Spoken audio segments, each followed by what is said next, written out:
I'm going live now.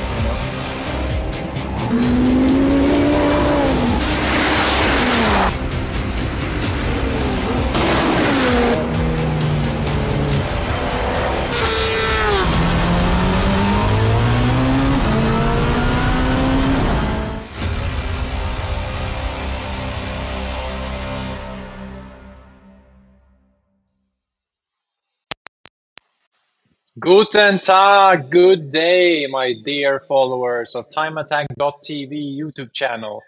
We are here at Nürburgring GP circuit to today show you a lot of behind the scenes of the European Time Attack Masters.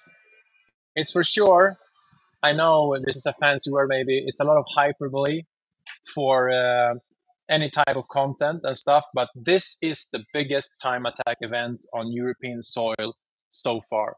So we really look forward to bringing you a lot of the great atmosphere here, a lot of the diversity in the background of the drivers and the different cars, different car cultures. So we got a stacked chair and we're gonna jump pretty much straight into the qualifying session because anyone not familiar with time attack, it's all about setting one perfect lap and you're just competing against the clock.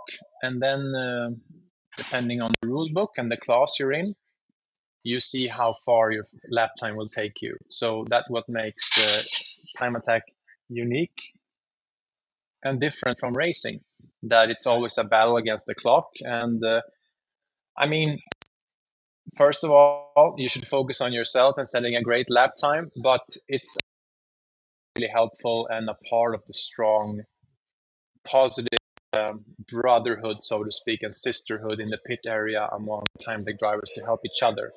So when it's all down the line, it's all up to you and your car to perform. And yeah, if you've done your homework and built a car according to the rule book, hopefully you'll be on the podium. So that's what we'll see today, but only one qualifying session. And that's what we'll see now for the closest moments. I'd like to introduce my co-producer who is live with me all the time and doing all the hard work. His name is David. It's David of Scandinavian Time Attack. Hello, David. Please introduce ourselves to our viewers. Hello, everyone. Welcome to the live stream. Nice to have you here. He's hustling and bustling with a lot of balls in the air. We have a lot of pre-taped interviews. We have been fighting the constant battle of technology, even though we're 25 years into a new sort of millennium, then it's always a struggle and you're on a new track and we're trying to now. So we'll do our absolutely best. I'm used to fighting these technical battles. And if things start, well, I was going to use a dirty word, but if things start to malfunction, I'll be here. I'll hold your hand. I'll happily answer all your questions and try to fill out what's really going on here behind the scenes. But what we do know is that we have a few pre-taped interviews. I really hope we get our lovely Madlyn, our interviewer, out in the pit area to check out some of the stuff going on all the time and also live, not just the pre-taped interviews, because we're at the mecca of motorsports in the world. And when I say mecca, I don't have to be very religious to say it's like a almost religious gathering spot for everyone interested in motorsports. And once you've been here, and unless you're from a country which has a really big track, which still won't match this track in magnitude and the facilities and all that. And we were here on yesterday when there was a Nürburgring long distance sprint race. Tons of people, thousands of people. Then you know that it's like a whole different level and game here. So we hope to just show you that and how we say it proudly, grassroots motorsport, which means that this is a motorsport made for everyone. There are steps to get into this. We'll meet some special guests to show you that. Then as you climb the stairs and it gets nuttier and nuttier and the aerodynamics and the engine power just keeps rising well above GT3 level, that's where you see that times they produce to say Formula cars, of course. Five and see, let you know, our sport, drivers, and maybe some of the parts. I don't know where we should start. Maybe we can see if we have the live timing, so you can, if you want to follow the live timing, you visit, maybe David can put up the link here in a graphic. It's speedhive.com, and you need to find German Time Attack Masters and European Time Attack Masters as an event. And from there, you can click yourselves to a pretty accurate overlay of everything. So that's really helpful. You can also download the Speedhive app.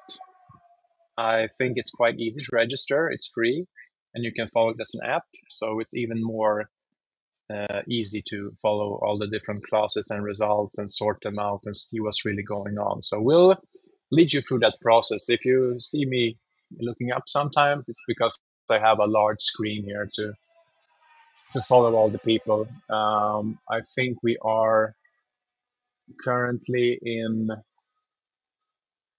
which session are we in? Because Right now, it's the German time attacks qualifying that's finishing out. We're going to start the first qualifying session in just any minute now for the European. Excellent. Thanks for that, David. We just posted the link to the live timing in the comments here, and please, we had some nice fan interaction here. So keep posting your questions and give feedback. If there's something in the broadcast that is effing up, we'll do our best to solve it. We're struggling a bit with technology here, but we got a Wi-Fi connection that seems to be secure finally.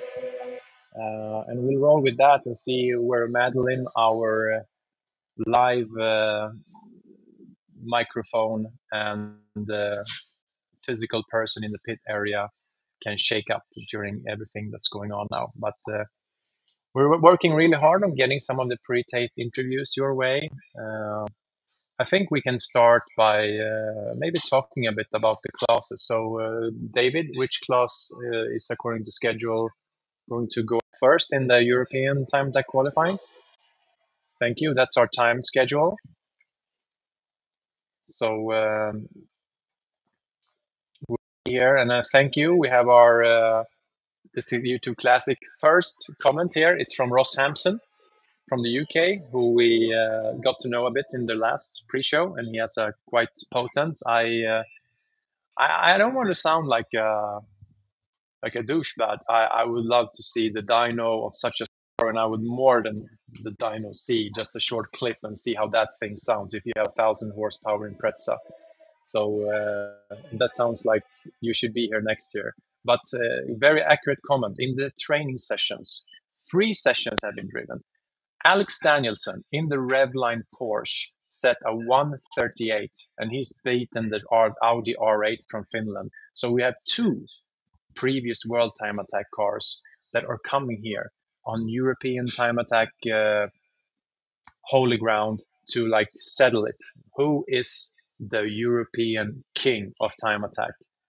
So to give you a backstory of that, maybe David, you can give us some photos, because these are our 2, like any fighting or tournament, these are the main event players. These are the heavyweight sluggers that are like the end of the production and the let's call it the most prestigious title belt you can fight for. You don't get anything better in Europe than these 2. We have a dark horse also in both from Poland and also from Sweden in Carell Motorsports to challenge them. But it's definitely going to be a lot of attention on the team from Finland, the Audi R8 1-to-1, which means it has almost 1,400 horsepower and 1,400 kilos. That's a quite impressive number. And then you have also the Revline Porsche, built by Gustav Burström and driven by the professional driver Alex Danielson, a former world winner. So yeah, it's those 2 that have been being the fastest by far. Yeah, Ross, to catch you here, it's currently 37 bhp. and you're getting 1,000 horsepower in the new turbo. So literally one of the most high-powered Imprezas I've heard about. And you mentioned you have a friend with 1,100 horsepower, and you're both coming to European time attacks. You're giving me all the right answers to keep talking about your car. Thanks a lot, Ross. So you have the Revline Porsche here. This car has been a pioneer in Swedish time attack. And it was the only Swede so far that has gone all the way to Australia and World Time Attack. So they went there and they had an engine that left a lot of things in reliability to be desired, and still set a lap time that has stood as the best European time in Australia for quite some time. And we're happy that they're back here with their new Honda engine setup, which they struggled with for many seasons now, and then they made a drastic change. And they're here now, and it seems like they're in a really good fighting shape. And from behind the scenes, I can tell you that Alex is driving on, as he said himself, kamikaze level, to really push the limits on the car and what they can do at the current boost level. They're still just trying themselves out a bit. So if we switch over to the other heavyweight slugger in the day that will follow, we can get some footage of the Audi R8 1-to-1, which, by the way, has a really impressive YouTube channel that they keep adding nice content to. I urge you to really, if you want to get to know the, I think, most well-known team from Europe, I think I can give them that statement. And possibly one of the most well-known in time attack in the world, it's the Audi R8 1-to-1 team. They post very, so to speak, genuine content about what they're up to between races and during races. It's their slogan is professional amateurs. They wear their heart on a sleeve, and they are proud to show it. And since they drive track record-breaking lap times, they can basically do whatever they want and around as much as they want. In the end, they are the fastest European team, and they were the defending world champs also from last season. So yeah, they're here and they're a few seconds off pace, but I also know that the team themselves are like most Finnish guys. It's a quite accurate description of Kimi Räikkönen and Valtteri Bottas that they appear to not give an F, and in the end they do give a lot. They just don't show it, or they just save it until it really matters. So we'll see how the R8 team responds to Revline's really great run so far. Great rivalry. We have some pre-recorded interviews of them. We'll see what they said before the qualifying session. And yeah, when they get out on the qualifying, we'll pay extra attention to the lap timing. But let's leave the big heavyweights and 1,000+ horsepower and aerodynamics of several tons to keep them on the ground, and just ground ourselves a bit, actually, because time attack, and what makes it really interesting, is that anyone can join, basically anyone. I don't urge you to come with some sort of junk car, but you don't need a high horse to have fun in time attack and to discover where you as a driver is the limit, and where your car can be constantly developed.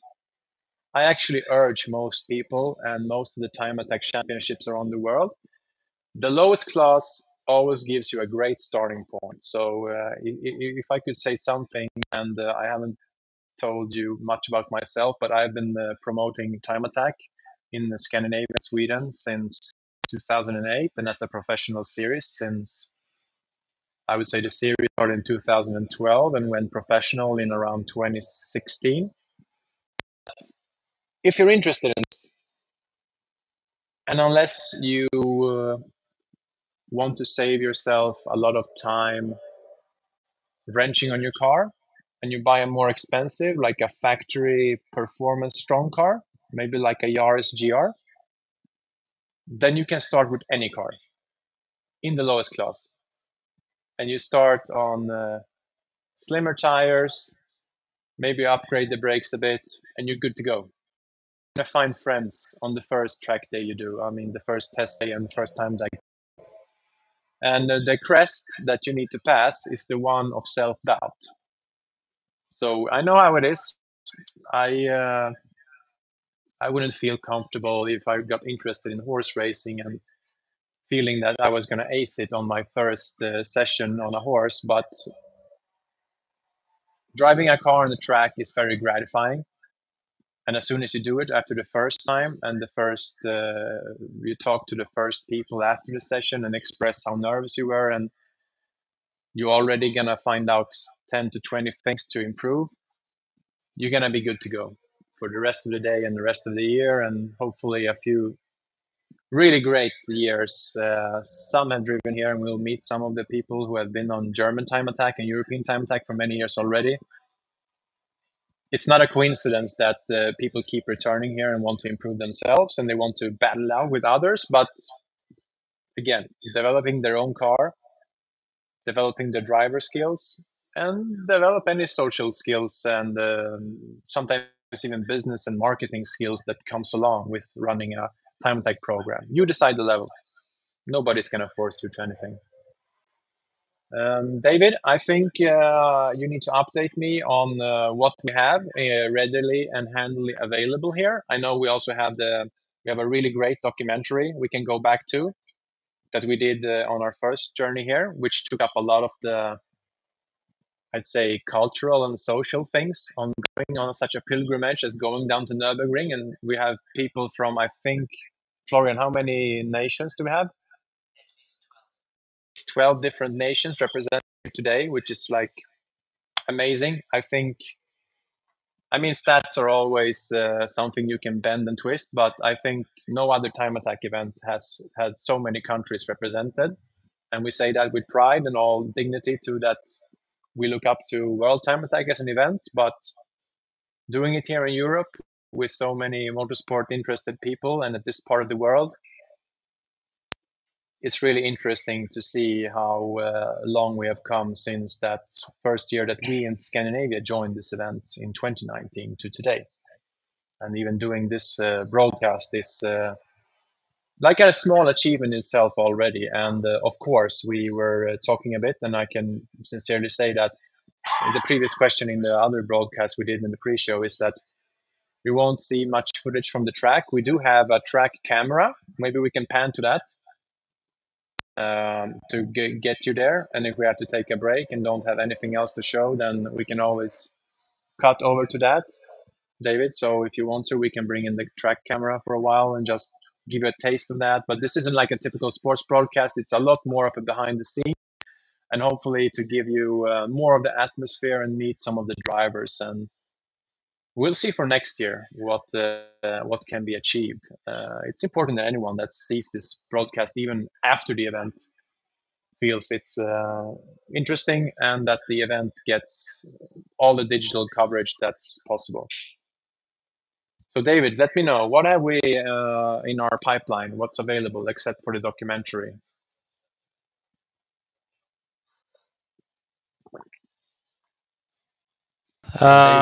We'll have yeah, we'll have some stuff. Still working on getting all the material in from during the day. Yeah, what's the status on the pre-recorded interviews we did just here before the qualifying started? Right, I'll let you know soon. And I think that we got some bad news about the interviews we did, that there were sound issues. So we'll see if we just run the clips and I will tell a bit about the cars because we got some footage of that. I will have to narrate it somehow. We'll wing it out, guys. We'll do our best here. Also, that we got some of the media team from the attack to send us a little mini story. I think I read somewhere about like the internet meme says, is that a Supra? Yes, indeed, it's a Supra that is taking part, and there's a bunch of other really cool cars.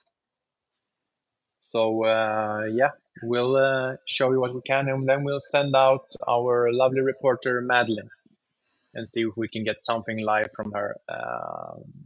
Not much luck on the 3G and mobile internet here, so struggling a bit with that. So we're a bit stuck with me here, but I hope you'll be fine with that, and viewer questions, of course. David, do you want to make a mini break and maybe show part 1 of the documentary? It's 3 parts, so I think it's like 10 minutes in each episode, just to set the tone and to show you a bit as a driver what you could expect coming down here, because it's not about what happens on the track, which is a famous quote from that documentary. It's what you do between the races, even between the heats, and where you stay, and the trip, and the camaraderie. So I think it would be a good idea to just show that and decompress a bit, and I will welcome you back and update you a bit on the current results. Right now we have the lowest classes out. So we have the club classes and the pocket rocket classes, which is the lower powered class. To single out which one goes to the super lap finals, because that's where it's all at. You have one qualifying session, and top 5 in that session brings you to a real extreme shootout where you have one out lap and one attack lap, and that attack lap decides the result of the day. So that is the unique format of time attack as well, that there's no long session where you have 15 minutes and you go several laps, and then you can like bank a lap and you get lucky. And no. This is one you can't make any mistakes, and you really have to be at your best, which provides a really unique, both for the viewer and of course for the driver, mental aspect of it.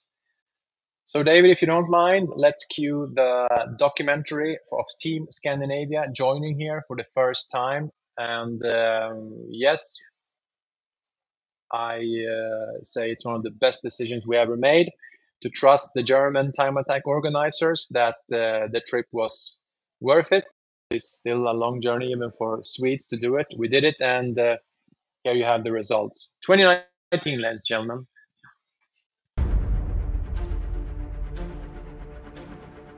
In Sweden, one of the most popular motorsports is time attack, a battle on racetracks against the clock to determine the most capable driver and well-built machine in synergy. Nya ribban för gatgodkända R-däck är därmed 1:18,9. Becoming a champion in each of the 6 classes is a challenge people come back to season after season. Time attack is the only motorsport where you can see an exotic supercar face off against a garage-built tuning monster. Amateurs in street cars share the same pit area as professionals in extreme cars banned in all other forms of racing. This season marked a record number of different drivers racing, big brands as partners, and even a guest appearance by a true time attack legend from Japan. Now, it's time to share what finished off a fantastic season, when 2 of the Swedish champions were sent to the world's most well-known racetrack in Germany to compete in the European Championship. Bara känna stämningen här på Nürburgring och att allt är så stort och mäktigt. Det är jättehäftigt att få testa en sån här professionell bana.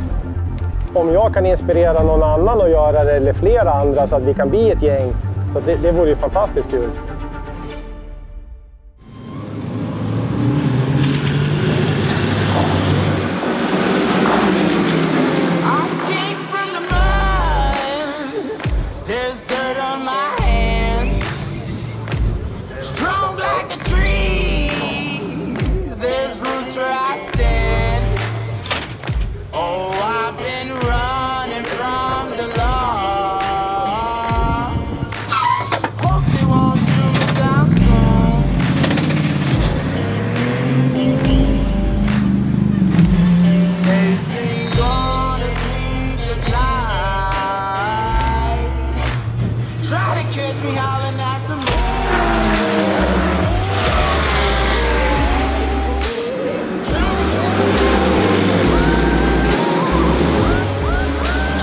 It's a sunny but cold Saturday noon at the Nuremberg Ring. Each weekend, top-level motorsports gather here. Today, the German long-distance championship VLN is here with a starting grid of over 150 vehicles. Most noticeable with their ferocious looks and vicious grunt are the SP9 GT3 category cars, usually backed by the big German manufacturers.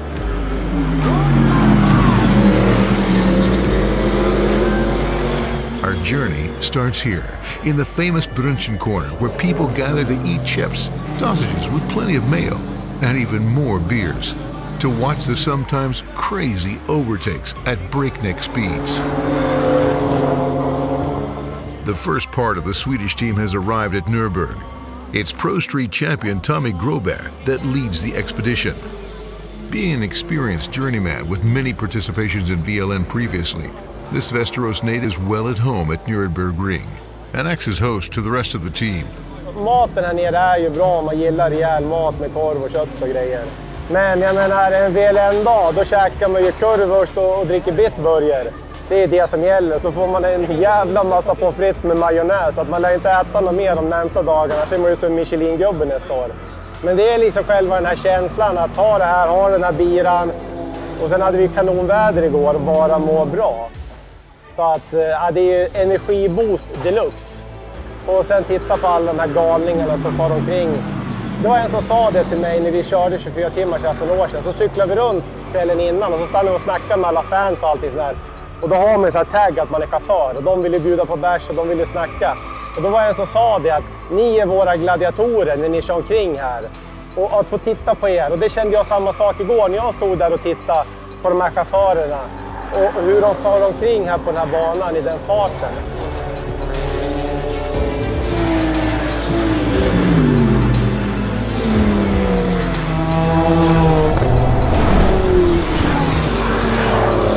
Tomi won his ultra-competitive class this season in Sweden with a hand-picked weapon imported specifically for his first true season in time attack, a 650 horsepower Dodge Viper ACR.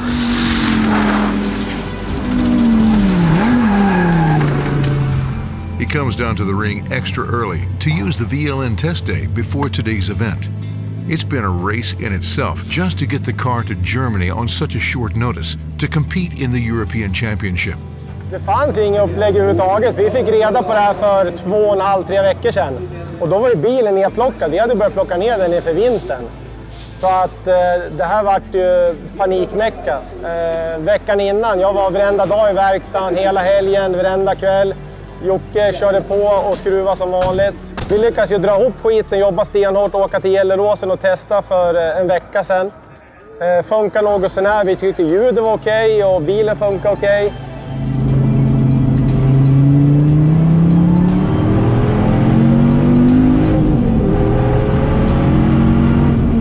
The test run like clockwork.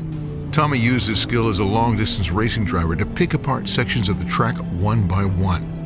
And with the help of his trusted mechanic Joachim and further assistance from Time Attack Club class driver Johan Palmqvist, the Viper, with some adjustments, seemed to like the track. Det här är en process. Processen började redan i fredags när vi körde testerna. Och vi har ju hållit på att skruva hela tiden. Det har varit motigt, det har varit lite framåt och lite bakåt och vi har ju jagat fäste framförallt hela tiden. Sen har jag inte kört den här banan med så här mycket kraft och så här mycket downforce. Så det är samma att jag har ju plockat fram positionerna hela tiden, plockat bort tiondelarna strukturerat för att inte köra av och tappa ännu mer tid och kanske köra sönder. The Nürburgring ring itself is most well known for its long, slithering track across the entire city of Nürnberg, called the Nordschleife. Running over 20 kilometers, most people like to call it the Green Hell. It's the ultimate benchmark, and often used by car manufacturers to show the performance a vehicle is capable of.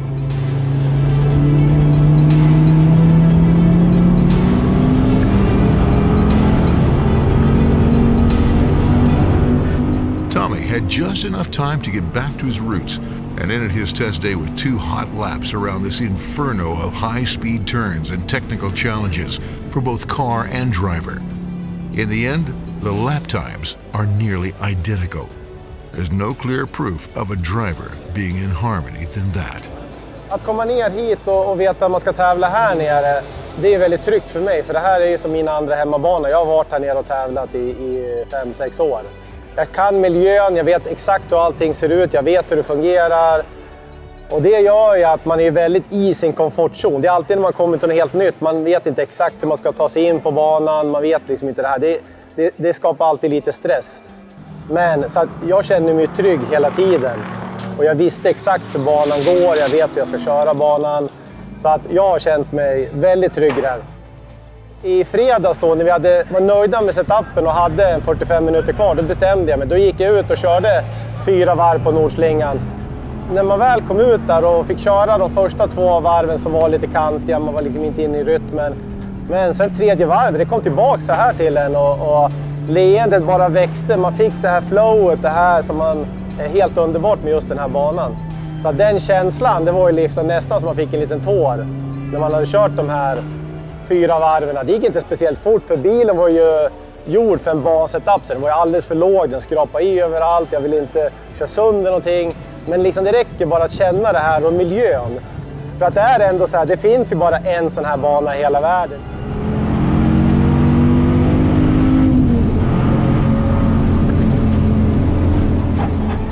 In the next episode, the rest of Team Sweden arrives, and we meet Fredrik, the giant slayer Gehammer. His naturally aspirated Honda Civic looking to make an impact on top of its Porsche-beating Club Challenge Championship. We get to see what the rest of Europe has to offer from countries like Russia, Switzerland, Netherlands, and of course, the home country, Germany. This mini-series will conclude with some big news that will change European time attack forever. So pencil in September 27, 2020, and we'll see you here again soon. Thanks for watching.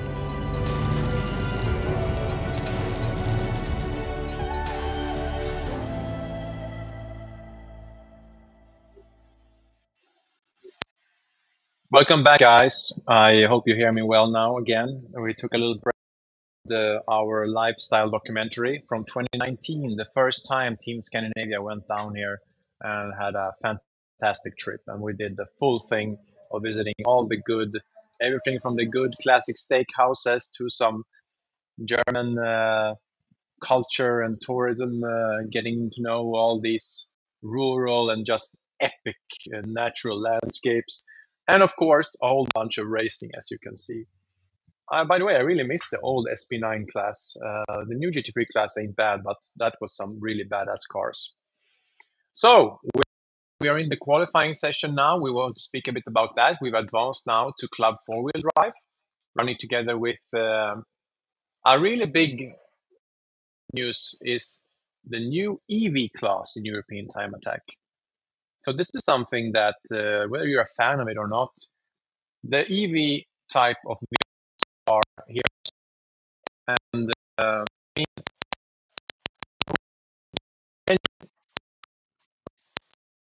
engine is something we all love, but if we can do the second best thing, then maybe it's the way to go.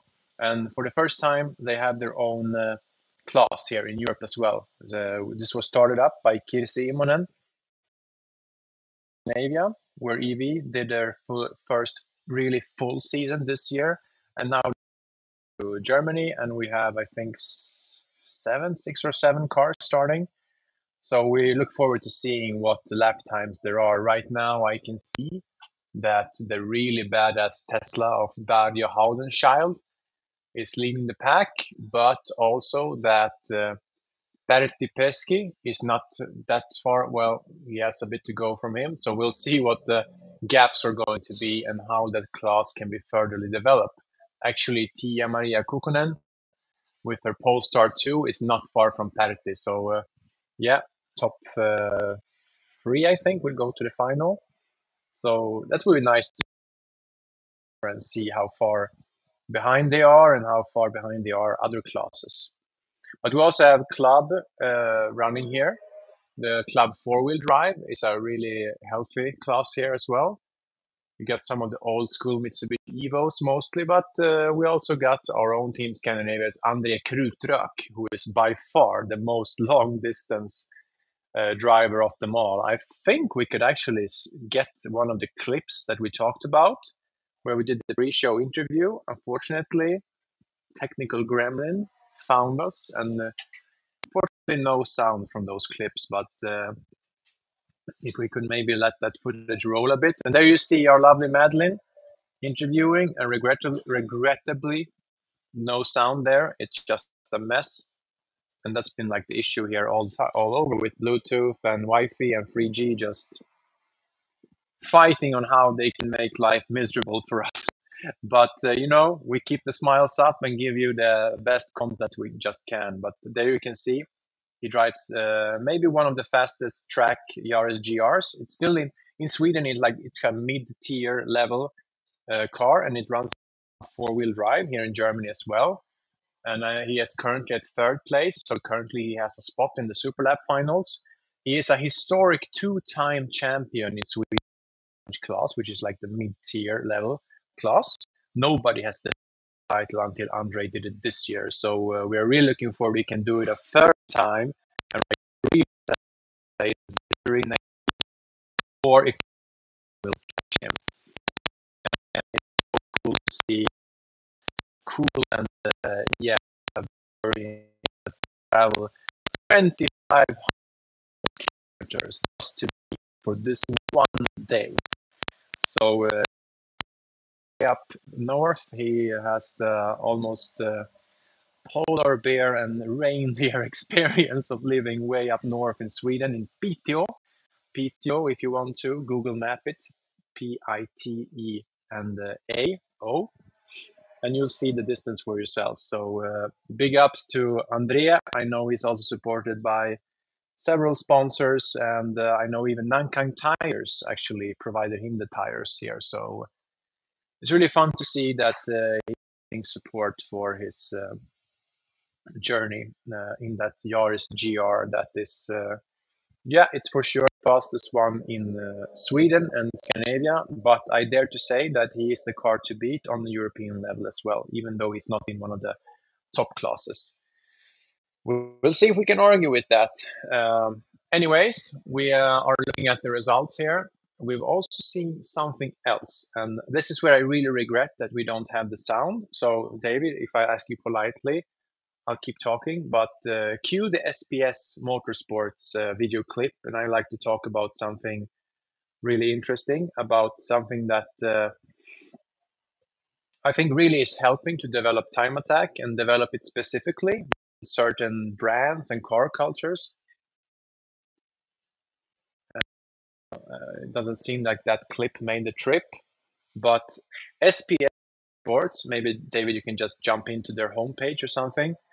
They are a well-known tuner here in Germany, and they have been doing the MX-5s for a while. They specialize in them since, I think, 15 years back. The founder, Jan, decided to specialize from the early 90s ones to the brand new ones. And they just rebuild MX-5s mostly, engine swaps and all. They can tailor-made anything you want to in your MX-5. Oh yeah, perfect. Visit their Instagram and get an idea. So you can basically get an MX-5 and just, hello, can you in my car to this spec? And what is the game changer here is that Jan and Lennart, his associate and then one of the engineers,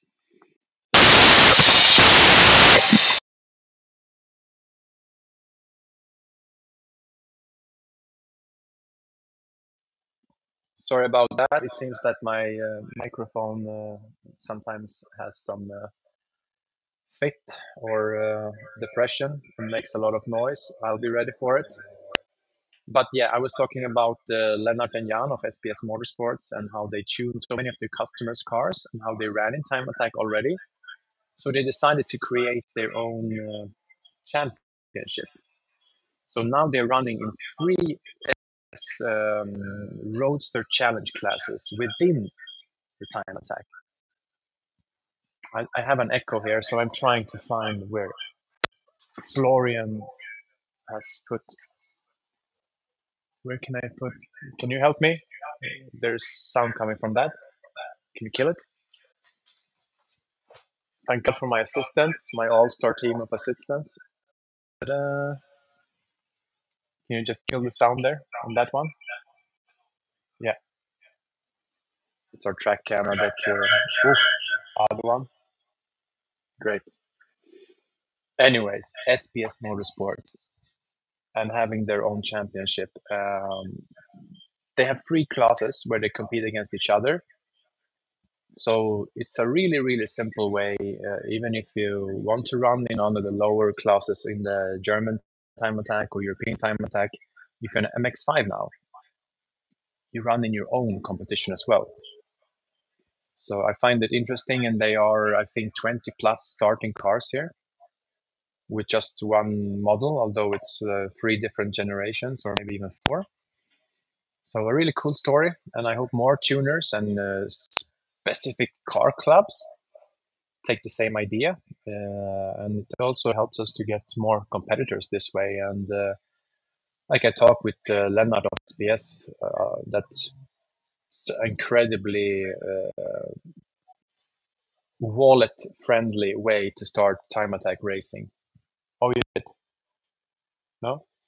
Yeah, we'll try and work out the echo here. We'll get Florian, or did he go? Yeah, see if the sound works or not. But time attack, and that you can run basically. I think officially, the owner and founder of this, Marco Filman, says that if you have 5 cars of the same sort of model, then you can start your own class.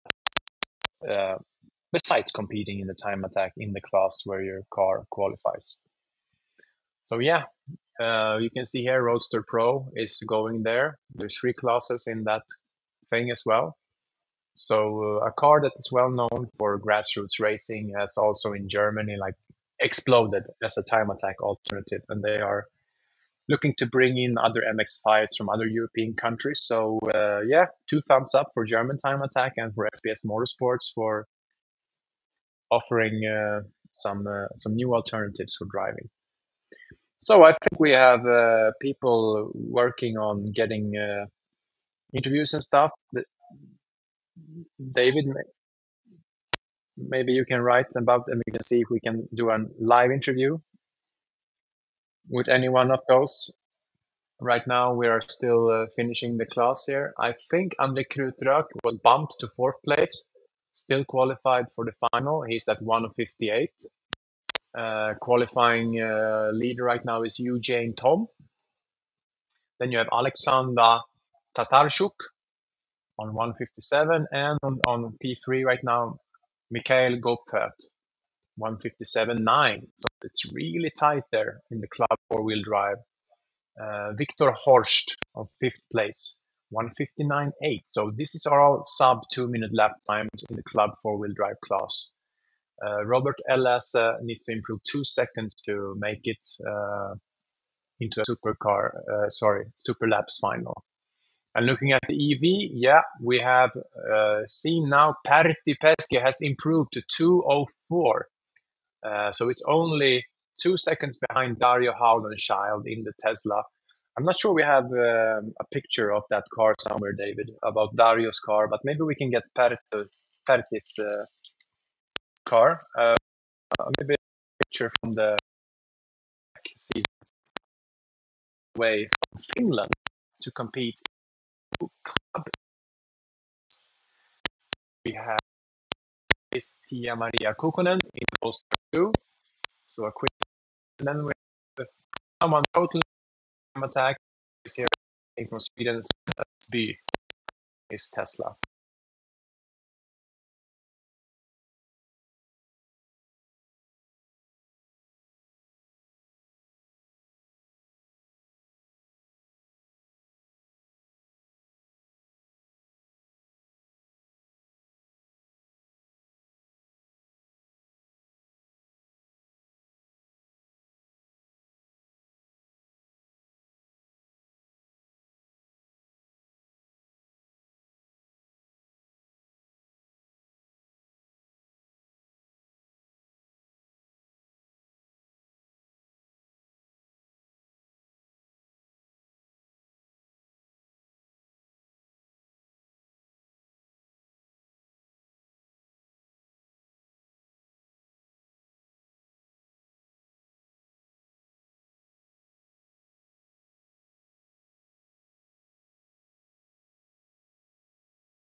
Yay, I'm back in the broadcast. David, can you talk to me? Yay, I'm back. Thank you. I think I will take some short breaks so I can log in and log out. It seems to be something that after a while just messes up. We were talking about the test. So I see now that the session is ended. So you can always check Seed Hive if there's something that we don't have time to catch up with. Oh, we have a great summary here. See if I can get a full screen of this. We actually have the results here. So let's start from the top. Maybe even do we have the pocket rockets also? Oh, they don't do Europe. No, we have Club two-wheel drive. And in there, we have going to the Super Lap finals. We have Dave Richter. He barely, almost made it under 2 minutes. In second place, Ilian Petrov. And on third place, Andrew Pringle. Fourth place, Christian Winkler. And fifth place, Tobias Mucke. They go to the Super Lap finals later in the afternoon. Going down, like we just talked about, the Club four-wheel drive, really competitive class.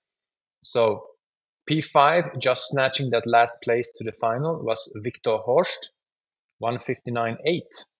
So that sets the bar. And then you have André Krutrök, who will snatch a place in the Super Lap finals. And the guy really knows how to focus at the right moment, does a hell of a lot of sim racing.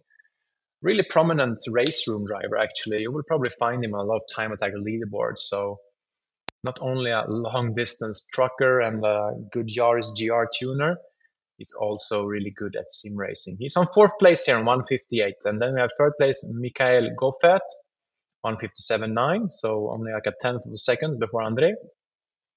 Might be a tense battle for the podium. And then we have Alexander Tatarchuk on 157.275. And P1, who seems to be dominating. I have a strong suspicion this is a Mitsubishi Evo. It's Eugen Tom, 156.4. Moving on to the Club EV class. So we have the qualifying sessions ready here and can move on to the big boys. If you scroll down, thank you. It's Dario Howden Schild, Tesla, and 202. So they're not far away from Club four-wheel drive. So that's quite impressive with the weight they carry, although they have a lot of power. And second place, our Finnish hero, Pertti Peske, on 2047. And then we have Tia Maria Kukkonen and Sven Östby following after. We also have the Club NA, naturally aspirated club class cars. So we skim through those quickly. Thomas Herzig, Andreas Aquilano, Stefan Betz, Dominic Volk, and Amir Sivek. Just a mysterious name there. And then finally, Pocket Rocket. So you get a little mention. If you care to scroll down, we've got Andreas Lantz, Martin Jannike, Marcel Bent, Ricardo van de Beek, and Daniel Dimitrov. So let's check the comments for a little bit. I'm going to send out our team to try and do if you go to the show area, just to report a bit about the atmosphere there in the pit, show how amazing gathering of different cars that Tuning Masters, which is a partner of the series that Marco Hillman, the owner of German Time Attack, is also involved with, to see the different variety there. And then we also get to meet Madlyn for a while. So we'll send them out and see if we can pick them up from the Tuning Masters. A lot of nice cars to come and see here and visit. And then maybe we'll see also a little bit of the drifting. And of course, we'll do some interviews also. But we'll see how much technology actually helps us along the way. We are right now in the pro class, and I think as a little break, I will let David show a clip from the European Time Attack Masters media team, which is very fresh. It's a mixed series of clips. And there is no sound to it, but yeah, just put on a good song or anything. It's just to see you like a little bit of different mixed materials from the driver briefing to what's going on in the pits. And then you also see the quickest car in Poland and one of the quickest cars overall here, Mateusz Owicznikov, and his Lotus, insane Lotus build. We'll get some on board on that. He's one crazy fearless driver as well. So I'll take a short break, and we'll be right back after that clip. And maybe David, you can also play part 2 of our documentary there, so we can regroup a little bit. All right, take care. Stuff about me. Otherwise, I'm Tomi, and I can talk to you in that session. Talking to you, we'll try and catch the atmosphere, we'll catch your backgrounds and your stories, and just be ourselves. Das Publikum so ein bisschen einfangen, den Sport erklären, die Teams erklären.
Germany.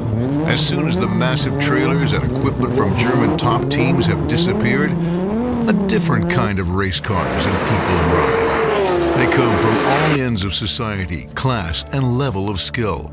From the do-it-yourself track day pocket rocket to cars with horsepower in the 4 figures. Among these is an inconspicuous young man from Kalmar, Sweden, together with his father. Their humble white Honda Civic only catches the eye of hardcore tuning guys. It shows very little signs of being the fastest car in Sweden's track day class Club Challenge, where it outran many cars well over 400 horsepower with its naturally aspirated 4-cylinder engine.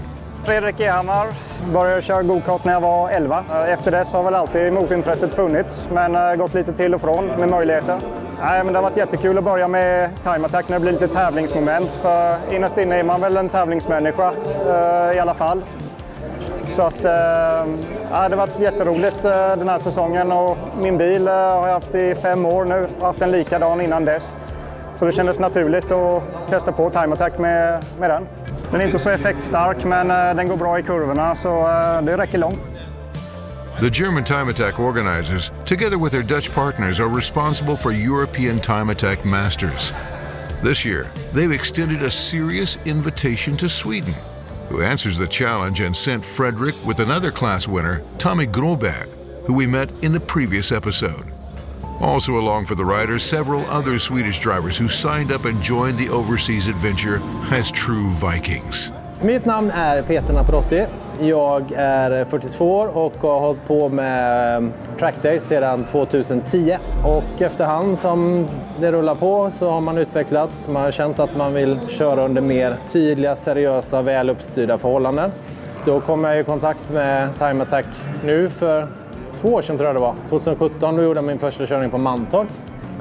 Så att, och jag åker lite udda bil som är en BMW 330 diesel, en F30 från 2015 med en sportautomat. Jag heter Simon Strand och testat Time Attack i år första gången. Haft jävligt skoj. Jag kör BMW M2. Jag jobbar med produktutveckling på Volvo lastvagnar. Och det är liksom kul att testa gränserna i praktiken också. Inte bara i teorin och på jobbet. Så det är kul att leva ut sina drömmar.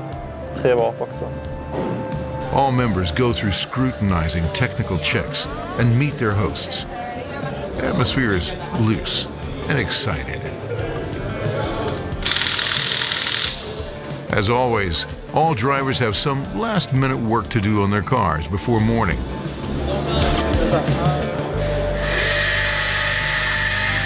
But before midnight, everyone has left the ring and hit the bed for a precious few hours of sleep.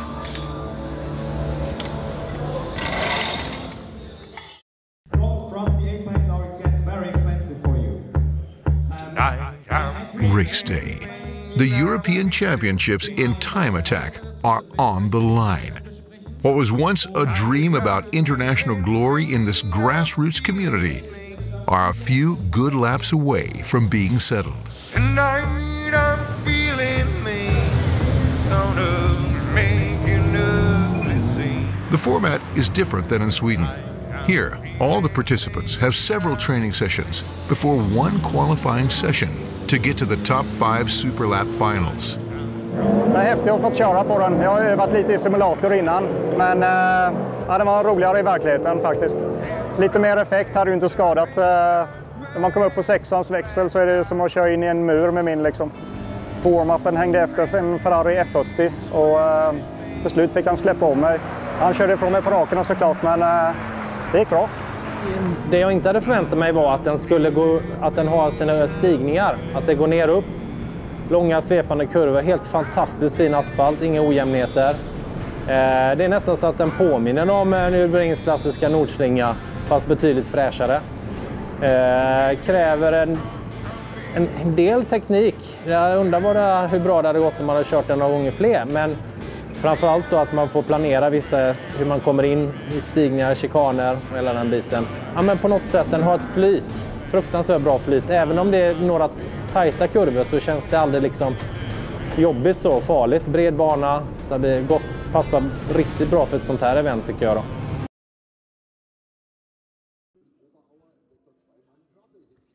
Hi guys, I'm here at the pit box with the Refline Porsche in the back and the Audi R8.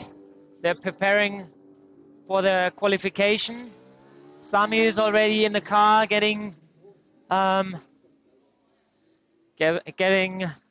ready, and also Refline has Axel in the car. Over there we have the BMW M4 DTM with Karel. Let's go closer there. There's the Polish is leaving with the Lotus. And in front of him is GMC Racing from Italy with the Subaru STI.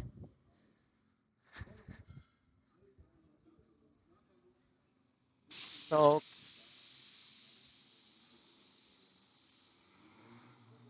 it's a tube frame chassis, V8.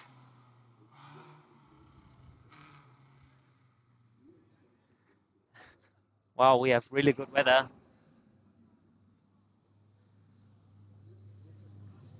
So they just started the engine over there. I don't know actually what that is in the back. There's another BMW. Let's see which class it's running. Oh, extreme. This is the sticker. Ryberg from Sweden. Z4 Also with from a Sweden. EDK gearbox. Look how thin that door is. Sheet of carbon fiber.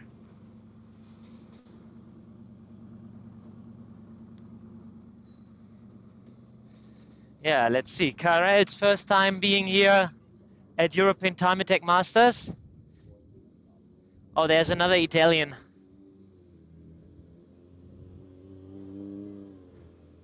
BMW M3 GTR.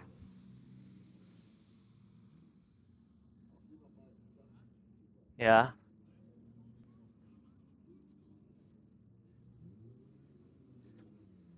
I think we will pass some boxes here.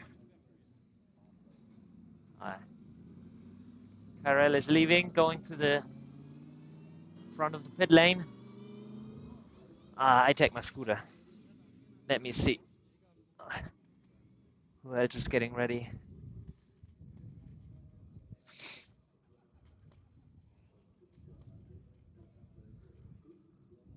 Oh, they have so much space in their pit boxes. Ah, here's the Polish 300ZX with LS engine. And here's, I can't remember the driver's name. I think it's also running in extreme class. It's Like an Audi TT. much more Very aerodynamics nice allowed. car. It's AMG.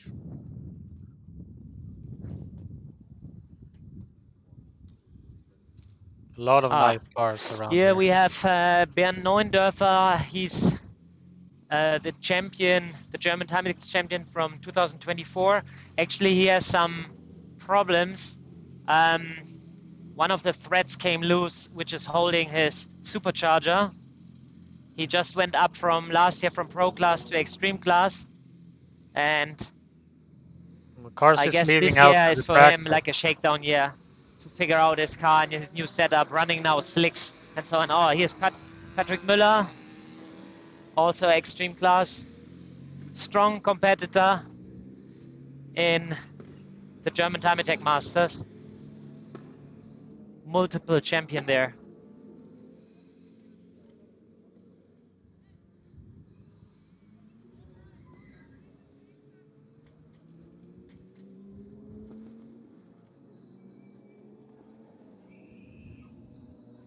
I don't know why we deserve that good weather. Here we go, here's the Audi leaving. Fat Cat. They had today some issues with their drivetrain.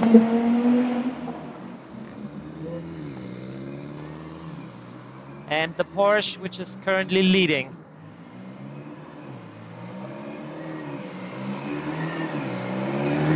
And the Polish. I just talked to him this morning. They are running K20 engine, obviously turbocharged. Last year they had still a K24, also turbocharged, and they went back. They said for that lightweight car or chassis, the torque is too hard to handle, so they're running right in the corners. They're running like 500 horsepower, and on the straights, when they have enough downforce, they go up and boost and use some more torque.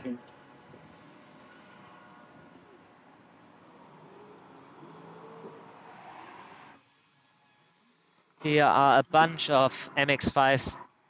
They're all running in the Roadster class. They have Club and Pro, like Pro for obviously more modified cars.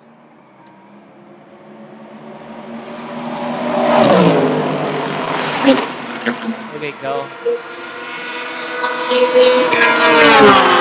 I'm not sure how much you see of this, but the cars are just passing on the main straight.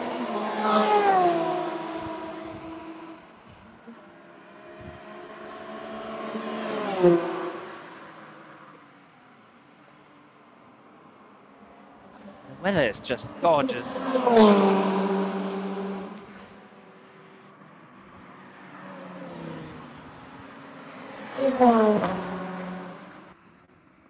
Going on here. So Florian, please keep up the good work. Filming, we got... David, how much sound do you have? Or do you just hear me like breathing? Really well, Florian. If you can hear me, then keep up doing it. Oh yeah, that's right. So we'll keep an eye on the lap times, and now we have also on board live with the rev line. The Polish Lotus Exige. So we're still waiting for So they are right now on the hot lap. Right now we're still waiting for Karel, I think. I'm not sure he's gone out yet. Yeah, it's on track. We'll see when he passes by and we can listen to his 1,000 horsepower or so. A BMW. He must run slicks, otherwise makes no sense. There you go. There's Karel with the M4 DTM. You should have your first hot lap time for Karel. 1:45.6 for Karel. So There we he's go. He is good pace. one of the performers, BC 1000 and Radical. I believe in SR1. Another Radical. And the BMW GTR. Here we go. It's Patrick coming from Switzerland. And the Audi here on the main straight. So Holy Sami shit, Simonen still not Peugeot really on his from best pace, France. 1:45. Oh, from Switzerland. And the Italian. And the silver. Wow, really late braking. Yeah, as expected, Sami Simonen is on top, but he's That's still sailing. again. Also really Mateusz late braking. is 1:52, a bit off pace from the big boys. The Porsche is coming here. Here we go.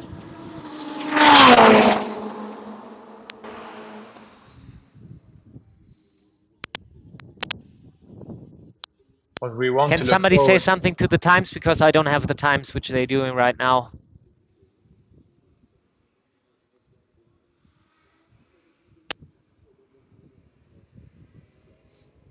So we're still waiting for everyone to get in the real window for the tires to get temperature. That's So Karel again here. Oh, see that the lap V8 times sounds so improving. gorgeous. This deep raw.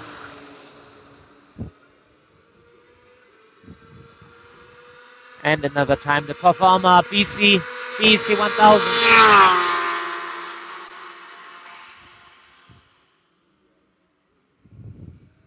So currently there are two classes running. Audi takes over here.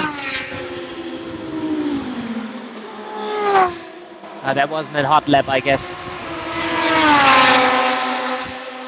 We have two classes here running, Extreme Class and Super Lights right now.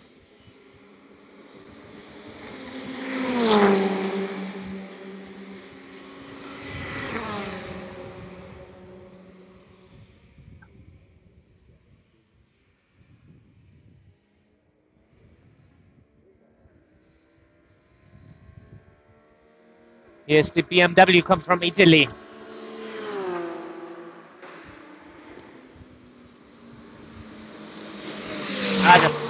The Porsche is on a cold lap right now. The Lotus not, I guess.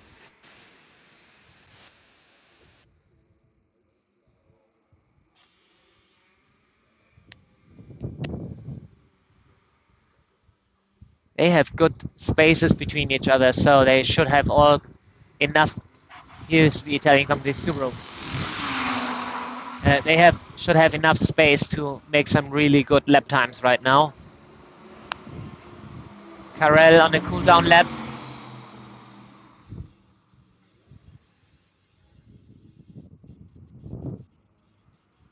$1:38.6 for Alex Danielson, the Revline racing car, and they're really setting the bar now. But I do know that they are saving stuff up for the Supers, but that's a quite amazing time. So we're juggling a bit here, having Florian there to just get us so much atmosphere. I'll try and report a bit of the lap timing from my end here. We also have with us after this session Madlyn from the Tuning Masters Boulevard. So really nice selection of cars that spectators can come and.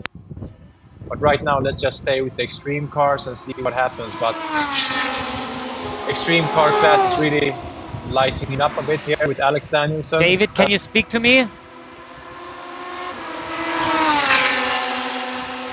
Florian, can you hear me? Can you hear me?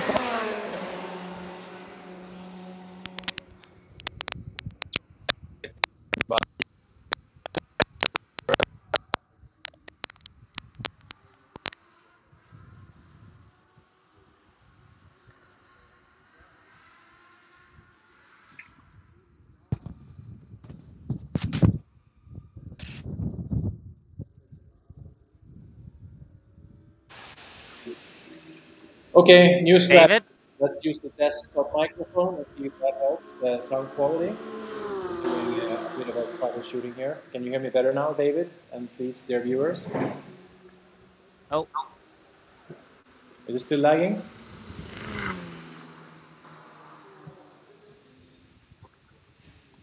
Okay, so we're doing it without the headphones. Hopefully my sound isn't too bad. But again, we're staying locked in on with Florian, seeing the main straight and these really extreme cars passing by.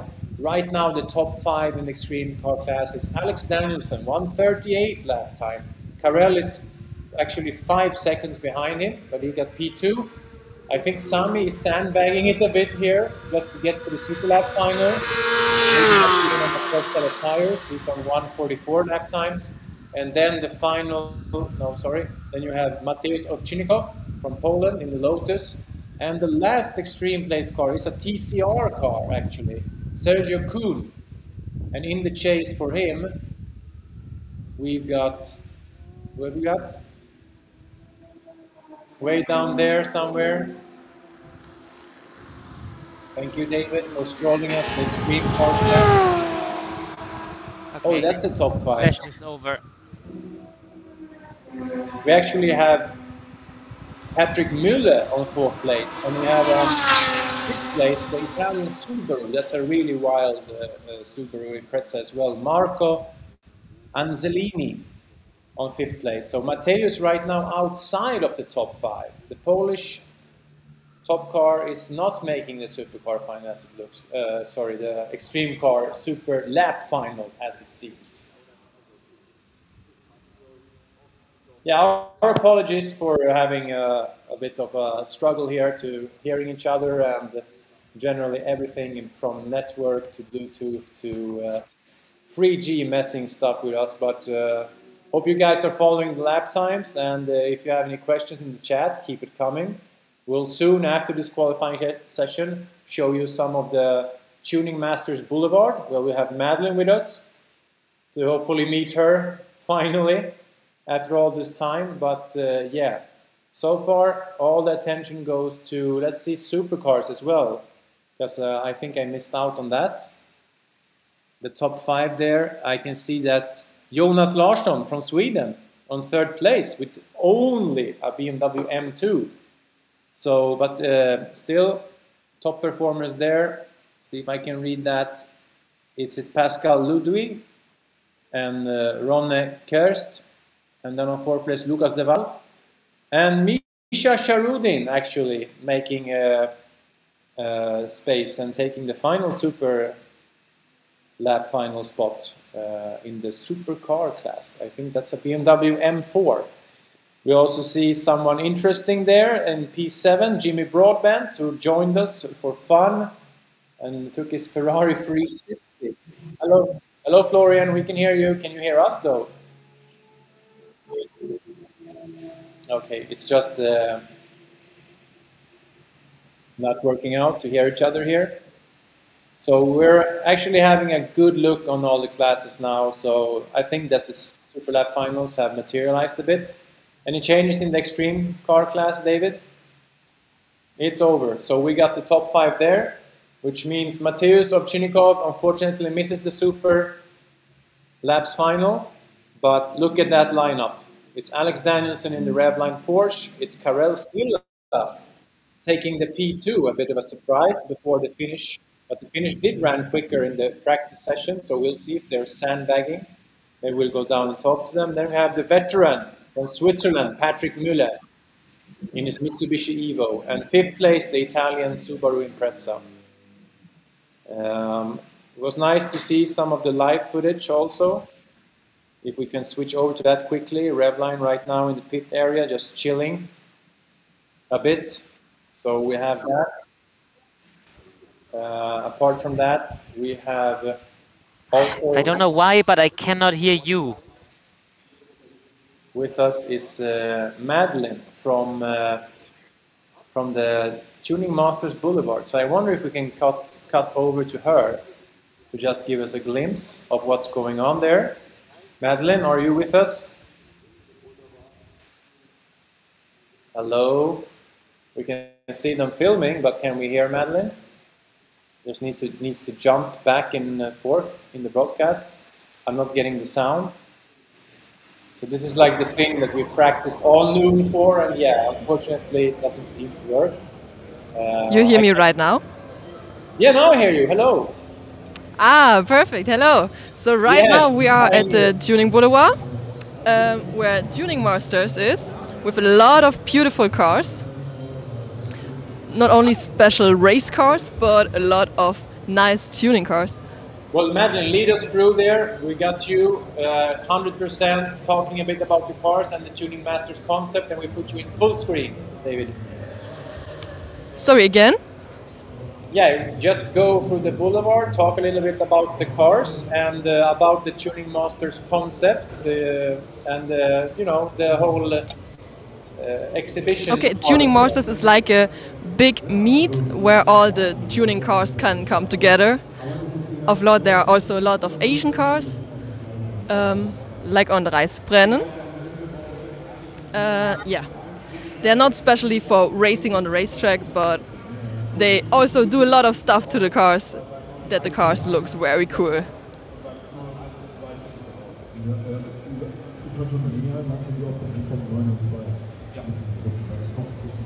So Madlyn, this is like top styling cars that are in the boulevard, but there is also a part in the pit area with more show cars.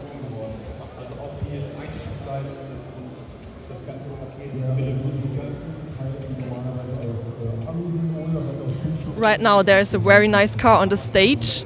They also make an interview.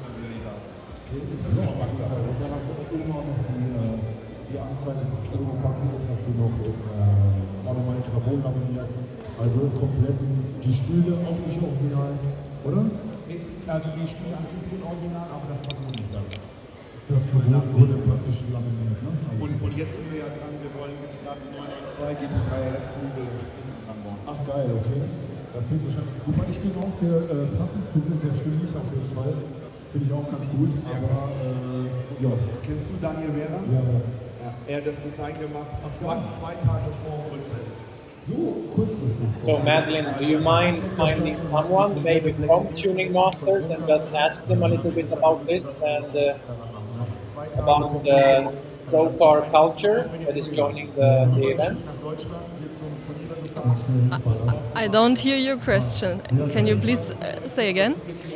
Yeah, if you can find someone from Tuning Masters and maybe interview them a bit, and maybe the cameraman can keep filming the cars.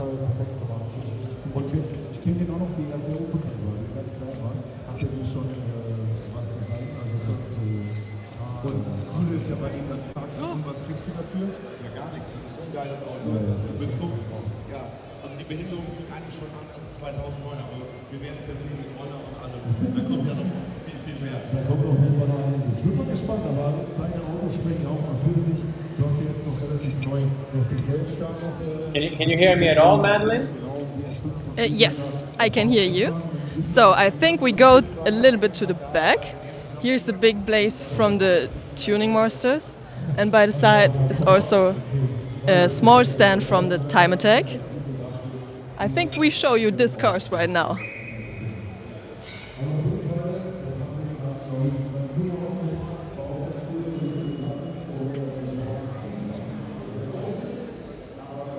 Madlyn, can you maybe find someone from Tuning Masters who can explain more what they are about and yeah, how the event has been going? As I know, the event is 2 times, 3 times in the year, mostly together with the Time Attack, and it's more for the tuning cars.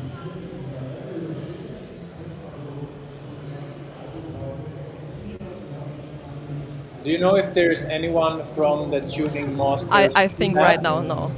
Maybe some car owners here. Well, try and find a car owner then, and just talk a bit okay. about show Let's try if culture. we find someone.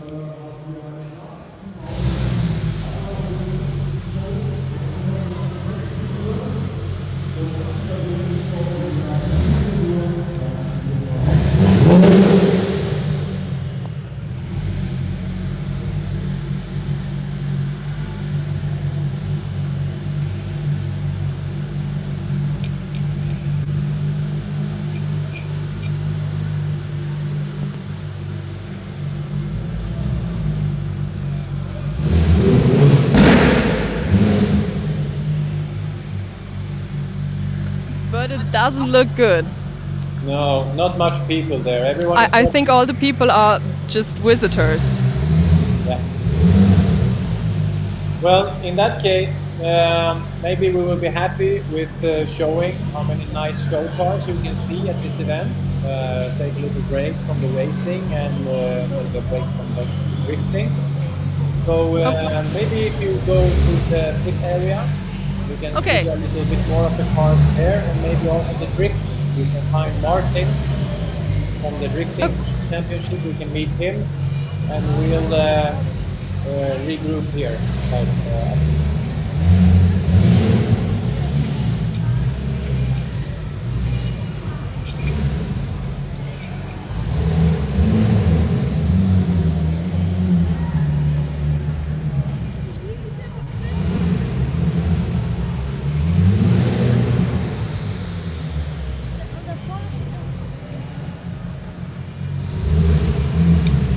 Oh, there is your own car, by the way. Why can't you give us a bit of a backstory of your own Impreza? Sorry? Can you tell us a bit about your own car? Yes, of course. Yeah. So right now we arrived my own car. Yeah, so tell us what you've been doing to it for many years now. It's the pink one. I own this car since 2018. The original color is black, and since I have this car, I already do some stuff. I already take some laps here at the Nürburgring with this car. Yeah. I have an accident 3 years ago, so it takes a long time to build it up again, because it's a original JDM import, and I have to order all the parts in Japan. Yeah. So right now it's finished again, and I decided to wrap the whole car in pink.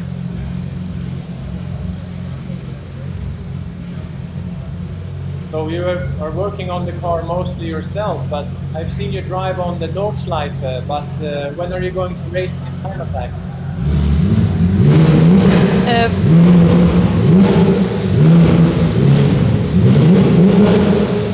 I hope you can understand me. Yes, it's a right-hand drive, and I always try to do everything by myself. Of course, I can't do everything, but yeah, I always try. And are you going to race it on the track? Because you tried it on the Nordschleife, right? Yes. I really hope in the future I have more time for this, and I can do more laps, and maybe in the future also maybe Time Attack. Okay, Madlyn, then I will ask you to go to the drift area, and maybe we will see some of that, or you go to the pit area to try and meet the drivers again, and we will say goodbye for the moment, okay? That sounds like a nice plan. All right, take care. Let's do this. Okay, guys. Tomi's Viper is easily one of the most startling cars in the pit area. American muscle always causes Germans to react differently. His main competitor is indeed a German engineering masterpiece. The fastest 911 ever built, the 991 GT2 RS, driven by a fearless Russian. Comparing their test session lap times, Tomi is suddenly the underdog. But being an experienced warrior, he knows the battle in the end could be won in many ways, and he thinks he's found a chink in the Russian team's well-built armor. Jag trodde ändå på det, för att jag visste ju att den här GT2 RS, han kör ju då på de här Michelin Club 2-däcken. Och de var ju klippt nya i morse när han började. Han har ju hett upp dem ett antal gånger per dag idag, och varje gång så tappar de lite grann. Och jag hade på känn att jag kunde köra mellan 2-3 tiondelar snabbare. Så att jag var ganska positiv när jag stod på griden. Och så jag vet ingenting riktigt om den här chauffören, men jag vet inte om han är tävlingsförare.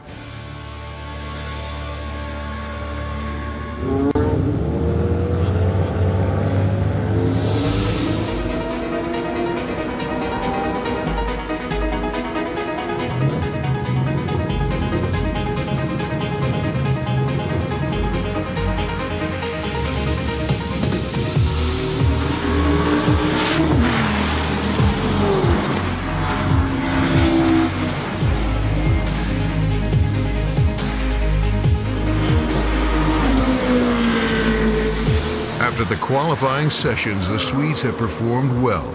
Peter's family diesel car is just seconds away from getting to the finals, while Simon Strand finds his entry-level BMW M2 is mechanically outmatched in the supercars class, but performs good lap times and can leave to return to Gothenburg proud. Nej, men jag har fokuserat på banan och alltså banan är svår, men det är det som är det kul också att det bara nöta och testa fler gånger, testa olika vinklar in i kurvorna, bromsa senare. Jag är jävligt nöjd med banan. Jag kunde bara önska att det var en dag till här på plats. Idag har jag blivit 6:a utav 16 personer i klubb tvåhjulsdrivet och jag var 1/10 från finalen. Minnen är ju det här bara att jag har inte riktigt hunnit smälta det ännu, men gemenskapen, vi 4 stycken som är här idag, 3 fick köra i supercars och jag i en klass då i klubb, men alla med totalt helt olika bilar och fantastisk gemenskap som det brukar vara på Time Attacks körningar med. Som jag tycker att det finns en kompisvänskap oavsett om du åker en supersnabb bil eller en väldigt enkel. Jag menar, det är sjukt imponerande vilka resultat vi har gjort här idag. Tommy's Viper has qualified for the final. And so has, against all odds, as usual, Fredrik's severely underpowered Honda in the Pro 2-wheel drive class against fierce competition. Ja, det var väl 2 Mazda Miata med turbo och säcklåda om jag fattat det rätt. Och jag blev omkörd på warm-upen av en och de har bra mer effekt än vad jag har, så jag var nöjd. In the next episode, we find out how Fredrik and Tommy do when they battle it out for European Championship medals in superlap style, where it's one shot, one lap that counts. And we also hear an announcement that will impact the future of Swedish and European Time Attack. Thanks again for watching, and make sure to follow Time Attack on all the relevant channels.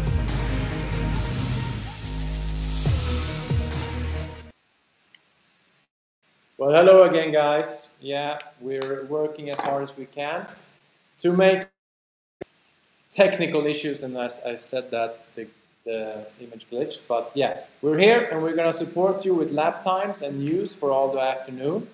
We're seeing more and more comments. Let's read some comments here and see some people who have been following us during the day. David, are you ready with that? So we'll start maybe from Ross Hampson was the early bird here. He got us started off. So Ross, we want to see you in Preza here. I'm gonna hold you very accountable if I don't see you and give you a hug next year. And also another person we want to see here is Jonna Jumisko, and she's pushing her countryman Pertti in the Tesla to go even faster. Jonna Gummisko. Where are the comments, David? I want to see the comments.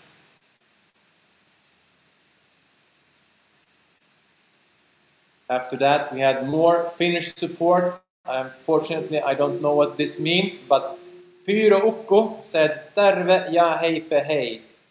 I think it means something, hello, I am here, maybe. Then you have Super Schnabulator, and that's actually Florian, who is here. He did a great job being on the straight. He's right here next to me and got us some really good atmosphere on these 1,000+ horsepower beasts passing by. Good moment on the broadcast.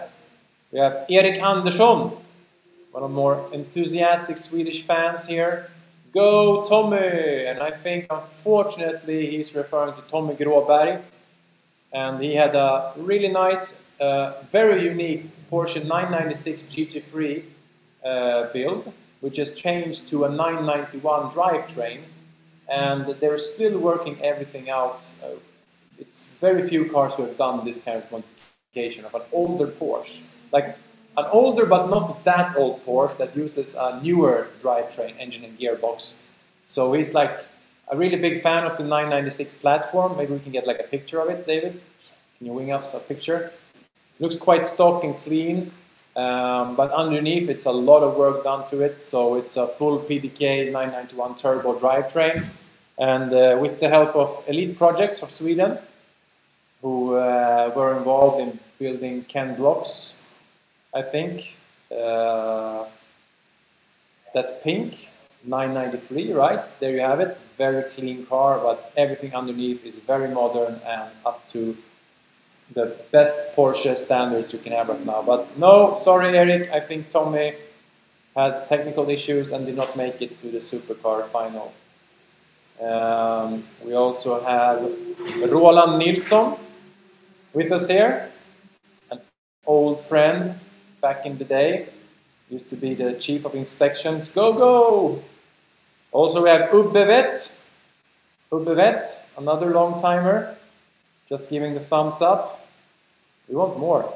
And he's also saying, hi, will you be showing Alex live on board? Yeah, of course we will. David, did we get some footage of Alex out now in the last session? Can't hear you there. Sorry, buddy. I thought you were going to answer in the broadcast. We did have some footage of him, yeah. Yeah, some footage. Good. I'll raise the volume here also. Oh, we have Fritte N with us, our race leader, our head of all racing decisions in Scandinavian Time Attack. God eftermiddag allihop. It means good afternoon, everyone. We also have Torbjörn Ekengren, Alex, fist bump, cool smiley, rock and roll. So there's as we see in the next comment, Mika Karjalainen. Go Sami. Yeah, it's a rivalry between Sweden and Finland here. Who will take? That's the most interesting thing in this broadcast, to try and follow it as much as we can on the two World Time Attack quality cars from Sweden. And maybe if Karel can maybe upset there, or Patrick Mueller from Switzerland in the Super Lap finals, who knows what can happen there.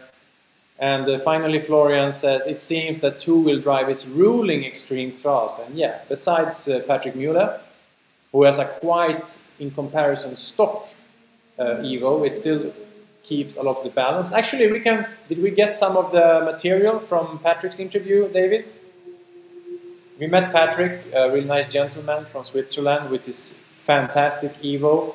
Engine bay looks like, yeah, amazing. Yeah, there we have him. That's Patrick Mueller, actually, and Madlyn talking earlier. Now our gremlins killed the sound from that, but we're going to see some of his really nice Evo. I said to him that this is like the original concept of Time Attack. Those of us who remember video games and even following these videos out of Japan with the Cyber Evo and the HKS Evo, although that one was quite extreme.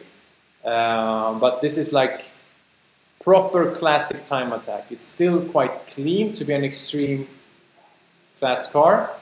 And he's still hanging in there with them. And as you can see, it's a lot of interior still remaining, and especially in the engine bay, which we'll probably see shortly. You'll see that everything is nice and stock there, and the car is not even cut in the front end, which is very common on extreme cars.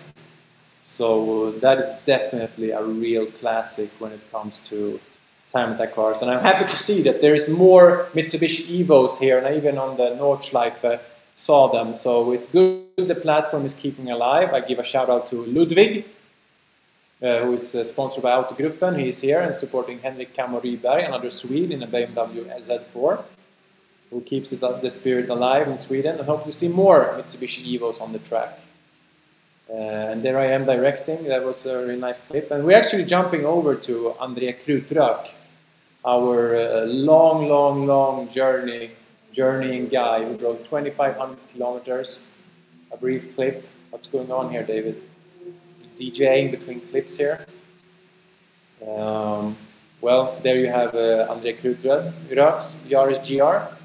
And if you check the results, or anyone in the comments might tell me, is Philippe Retelli racing? He's racing in a higher class. Is Yaris GR as well? I believe he has a quite extreme Yaris, and I believe that Andrea is lap timing wise.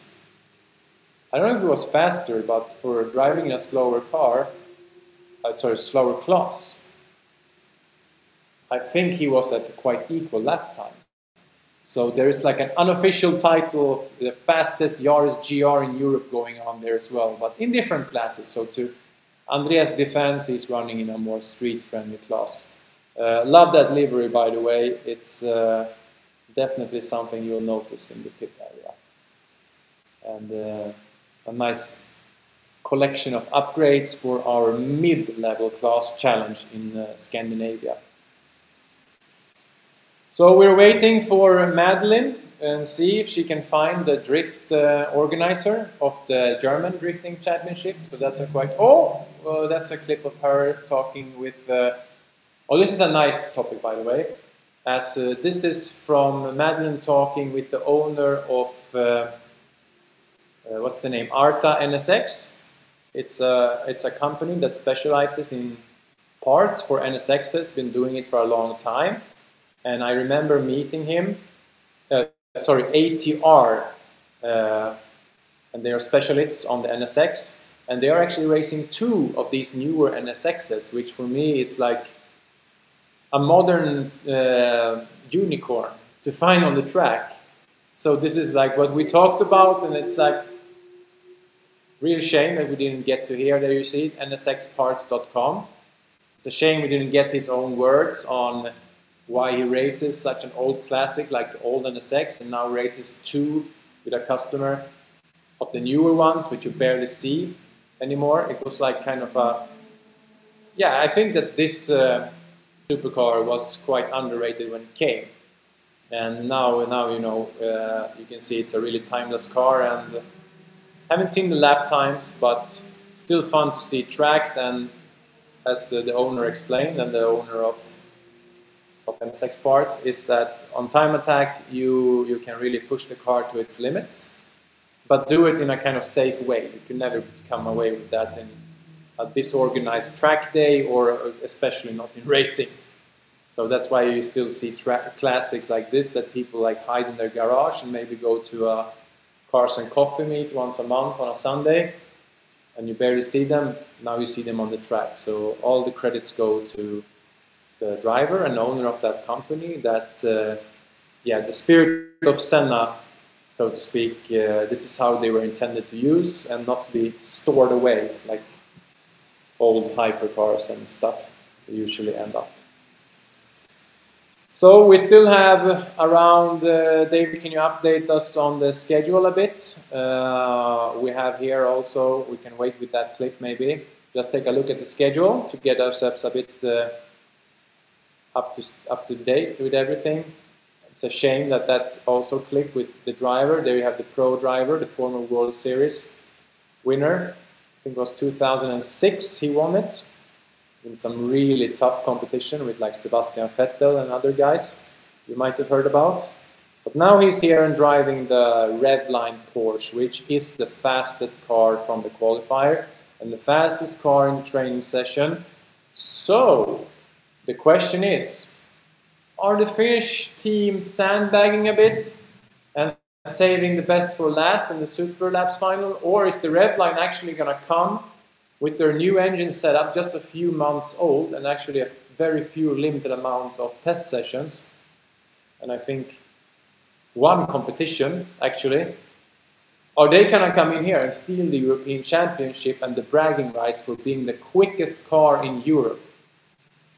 That what remains to be seen, and we'll stick with the clip. I love talking about these guys. They've been pioneers ever since I saw Gustav coming alone with the car in a much more humble looking way to a Swedish Time Attack event that we hosted. It was back in 2013. Yes, it was 2013, I think. I think I saw him on Rudskogen all those years ago.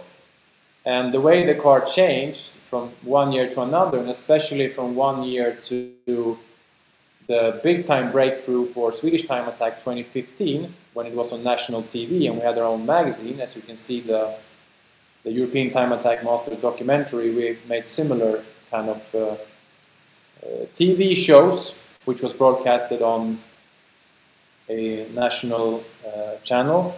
I know Gustav really went all in and was among the first to hire Andrew Brilliant. If you're familiar with Time Attack Global Royalty, you will have heard about Andrew Brilliant, AMB Aero. and Gustav were one of those early guys who hired him and flew him over from Japan actually to work on the car and make like a 3D model of it, and then just develop a kit. And yeah, with his own hands basically developed the kit and stuffed it on the car and did it for a long time. So yeah, a rich history there, and Alex also goes a long way and has set a lot of lap records through the years in time attack, even when it was a totally underground scene thing in Sweden. And we used these drift boxes, if you remember those clunky old things, and passed them among cars and just had a lot of unofficial lap times. But Alex was the man to hire. I have no idea why he did time attack back then already, when he was like this close to Formula 1 level. But yeah, I'm glad he stayed with us all these years. And yeah, they might go away with the European gold medal in Extreme here. So that's no joke at all. We're going to stay with the clips, or we're going to stop here for a while, David, and watch the schedule so we can just reset ourselves a bit. We'll keep going. The schedule is an hour away to the Super Lap finals. Okay, excellent. Thank you for the update. So around 1 hour until the Super Lap finals. And right now we're seeing Madlyn interview Sami Sivonen, which is, there's a unique story to all of this. That first of all, these guys have also been, at the very least, European level pioneer of time attack, because they went to Australia so many times. I think they've been there 3 times in total, and now last year they were eventually the world champions, which is a unique feature in their class. And the thing with the thing that with time attack, it's like, yeah, you respect where people build their own cars and don't just let professionals build them. It's a bit of the hustle. And it's a bit where the Finnish guys actually take it one notch, maybe in street cred, or whatever you want to call it. That Sami is the owner of the car. He is the architect, and he has this full team of loyal, crazy fat cat mechanics and different media funny guys doing everything as he says. But Sami drives the car himself. So let that land for a second. That this is a guy, he made a brilliant career and was a part owner, I think, of some big supermarket. And then he exited that and he dedicated himself to this life on time attack.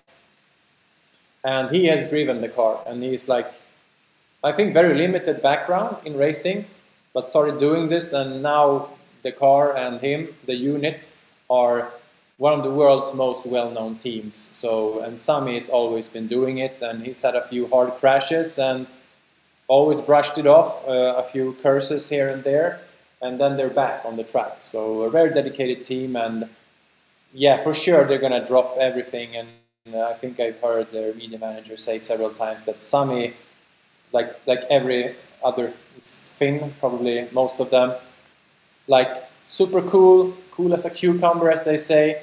But when he sees that, okay, there is someone faster than me, then something just switches. And he goes into that infamous, actually, Räikkönen mode and just starts to hunting it. And now we know that the pressure is up on the Finns, and they're probably sitting there being real chill. We'll see if we can send Madlyn there and talk to them a bit, what the strategy is, if they want to give us straight answers. I don't know. Maybe we can get Tomi actually in the broadcast to talk a bit, and maybe Alex. Actually, David, if you could, please write them, send them the guest link, and say that we want them aboard in the channel, because this is a really massive battle to follow. And it will be concluded, as we can see here, in 17:10. So 10 minutes past 5. And we have Extreme and Supercar finals for European Time Attack Masters. That's when all the marbles are there. And yeah, I hope we can see Florian on the straight there and get some footage there, and maybe Madlyn can be in the pit area. We'll see if this broadcast comes together a bit more. We've been having a bit of a mess here with one thing and another. So valuable learning experience. Like any car build, this is like similar to that. David, are we going to do part 3 in the documentary? So we finish that while we have time. Maybe we can also get someone from the R8 team and someone from the Revline team and actually have them as guests. What do you think about that?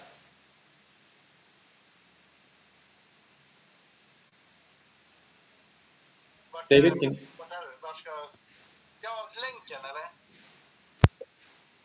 Okay, not sure what's going on. I think I heard Alex actually, but we'll see if we can maybe prepare a bit to see the final part of the documentary from 2019. And we could also get, after that, an interview with anyone from the Revline team and anyone from the Finnish team, maybe actually both, and see how they are feeling after the qualifying session and ahead of the Super Lap final, where it's like, you will have all winter to brag about being Europe's fastest and most, let's say, extreme time attack car if you win that heat, especially if your lap time is as good as they've had it in their testing sessions. So I'm just waiting for some feedback from David if we're going to do the documentary. I'm talking to Alex from Revline, and he's going to come in about a minute, and we can talk to him. Okay, well, if you mind, I need a small break, and then we can do the interview. You can't have a small break. He's in here in about a minute. Okay, well, in that case, I'll try and get some power to my computer because I'm hustling here also to get Wi-Fi, so give me a minute.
So how are we doing here?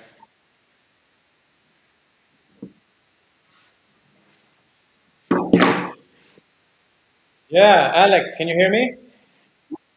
Yes. David, are you ready? Wow, beautiful angle. What the hell is going on? Sorry about that. I'm about to fix that.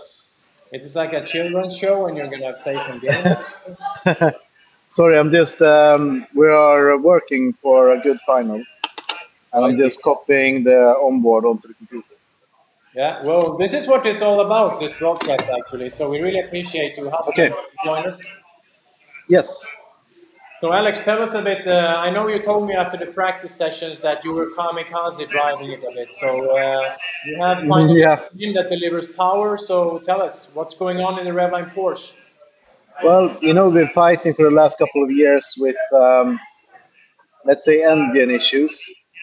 And they've been sort of coming back, whatever we've done. Well, I think Gustav sorted it, and now it's with a different block. So we have a heavier, regular standard block with sleeves instead of the billet nice one. and this one is actually working really well. So now today, so far, no major issues. And when we spoke, I think I had a 140.3 or something. We since did a 138.9, and just I don't know, the last session 20 minutes ago we did maybe a 139.6. And I talk about lap times because it's time attack. It's a stopwatch sport, you know. So we're pushing to find a little bit all the time. Now we have some better tires on the car, and they're getting warmed up for the super laps.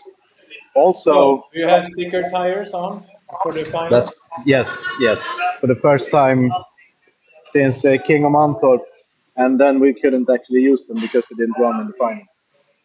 And also, we will use this button here and put it on maximum or near maximum, at least. Can you zoom that in? Sorry. Can you zoom that in? That's a really important. I mean, I can try. Let's see if you can see that. Boost. This I one. can see boost. Yeah. We haven't been higher than this today. Oh shit. And there's two more. Oh my god. So okay. let's see. We might have some danger to manifold because literally, yeah, it is. It's getting up there. So, but it should take it. Question is if we're happy and just with the tires and try to push, or if we go for glory, you know. Well, you have surprised kind of in a way that you are several seconds ahead of the R8 team. So do you know if they're sandbagging a bit or if it's just the Red Line Porsche doing killer lap times already? I mean, they look serious. That's for sure. They have tubes and everything. Going. I think I think some we can dig deep and find some time. I mean, the car is ballistic down the straights, but I think we have a little bit less weight, so we are okay in the corners instead. So it's a real fight for sure. We're not a couple of seconds faster. We are 1.4. They have done a 40.0 and we've done 39 or 38.6. So, I mean, and that's one or two bad corners for a really brave Senna S. I have 225 kilometers through Senna S now, and that's crazy. So I don't think I can do any more than that. Yeah, you showed me some onboard footage where you were wrestling the car a bit, but yeah, like the downforce and everything is still with that amount of power that you have. It feels like the stars are finally aligning a bit for you in Revline. Yeah, I agree. And with this new block, we seem to get more horsepower for the same boost. So we are a lot faster than we normally have been on the straights too. So we're running like 267, I think we had on the last one. But I know the R8 is 300, so they have it on the straights. But, then you have to brake. Then you have to turn. So as long as we keep the same power level, we are okay. It's okay for us. Traction has been an issue, especially with this corner 2, which is the shortcut on the Grand Prix loop, because I think it's not been used a lot lately. Like yesterday in the 6-hour race here, they didn't use that bit.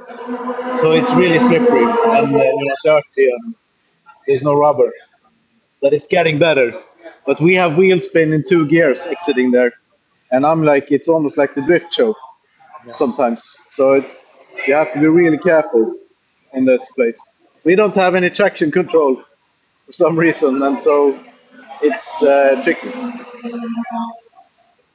Well, Alex, tell us something, because we have been lauding your driver career here and seeing your impressive resume. So I know also personally you are one of those, when it's all on the line, that's where, I don't know, you're one of the few guys that seems to embrace that situation.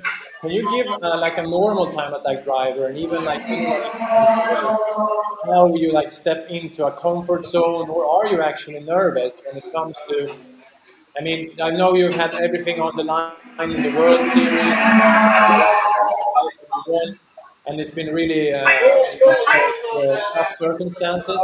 Now it looks good, but how do you prepare for something like that mentally? Can you give us some general advice? Yes. For me, in my case, like you said, maybe I've been in this situation before, but on the other hand,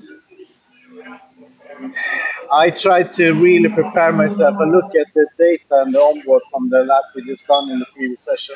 That's what I've been doing today. And I try to see if I can make any changes. And I really study that to see if is there anything more I can do here. How about if I go in slightly slower, can I come out faster or the other way around? And that sort of keeps my head thinking about that, and I'm not really nervous. I'm more like determined, you know.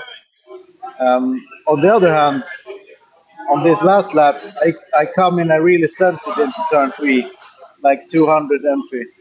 And halfway around the corner, there was gravel straight across the track. I hit the gravel and I go straight off. Luckily, I can slow down and not have a problem and can do a lap after that.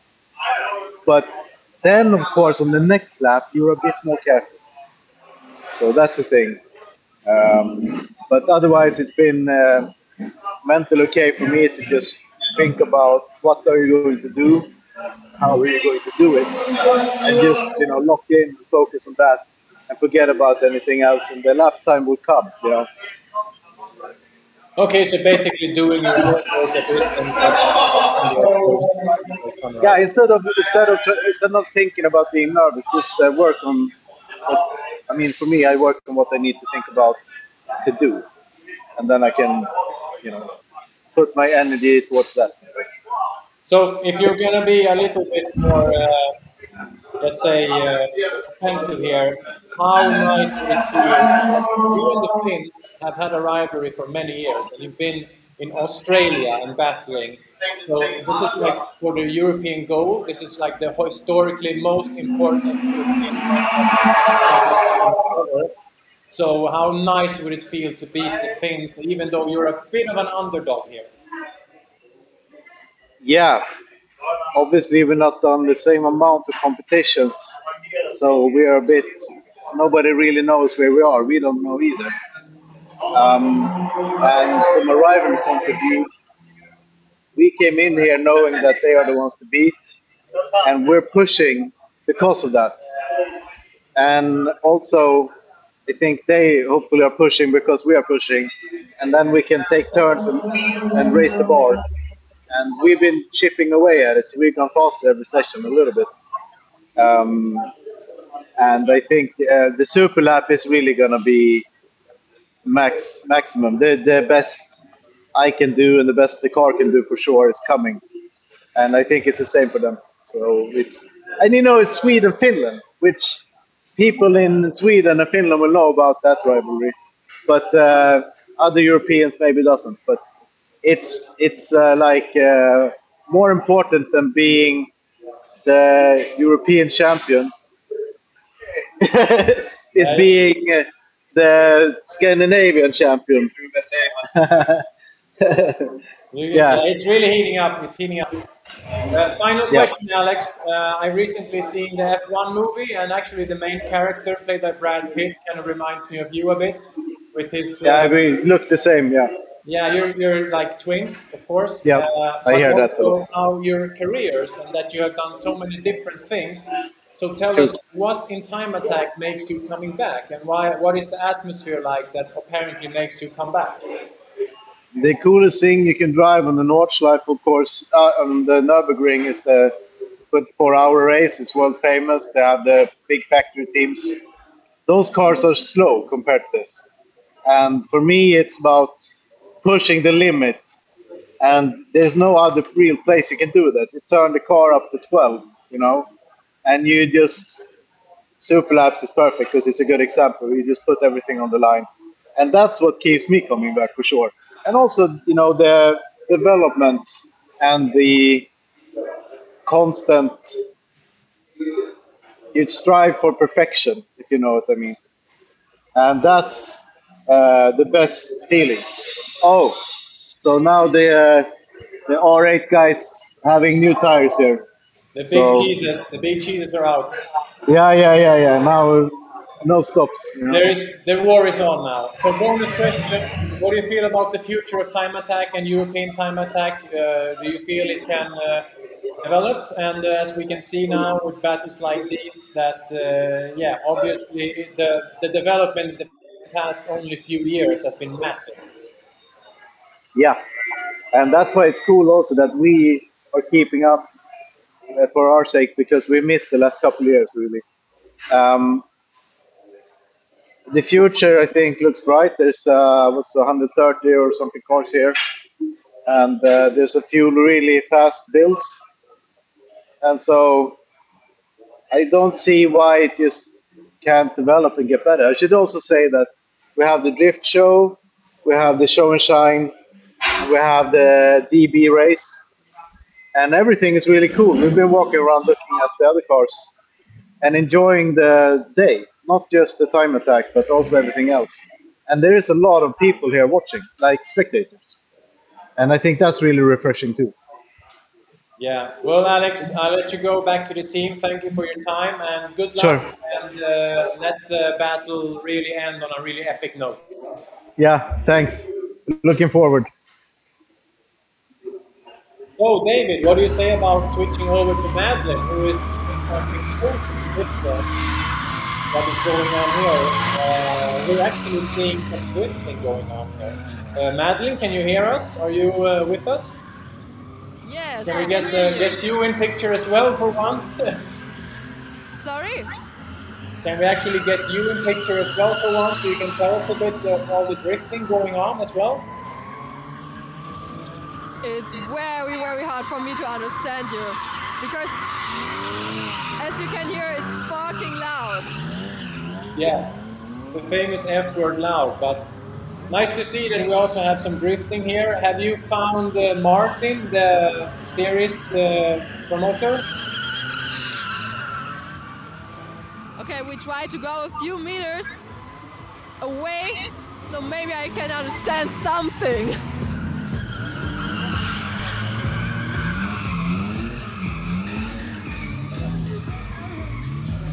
Okay, so here we are in the drifting area.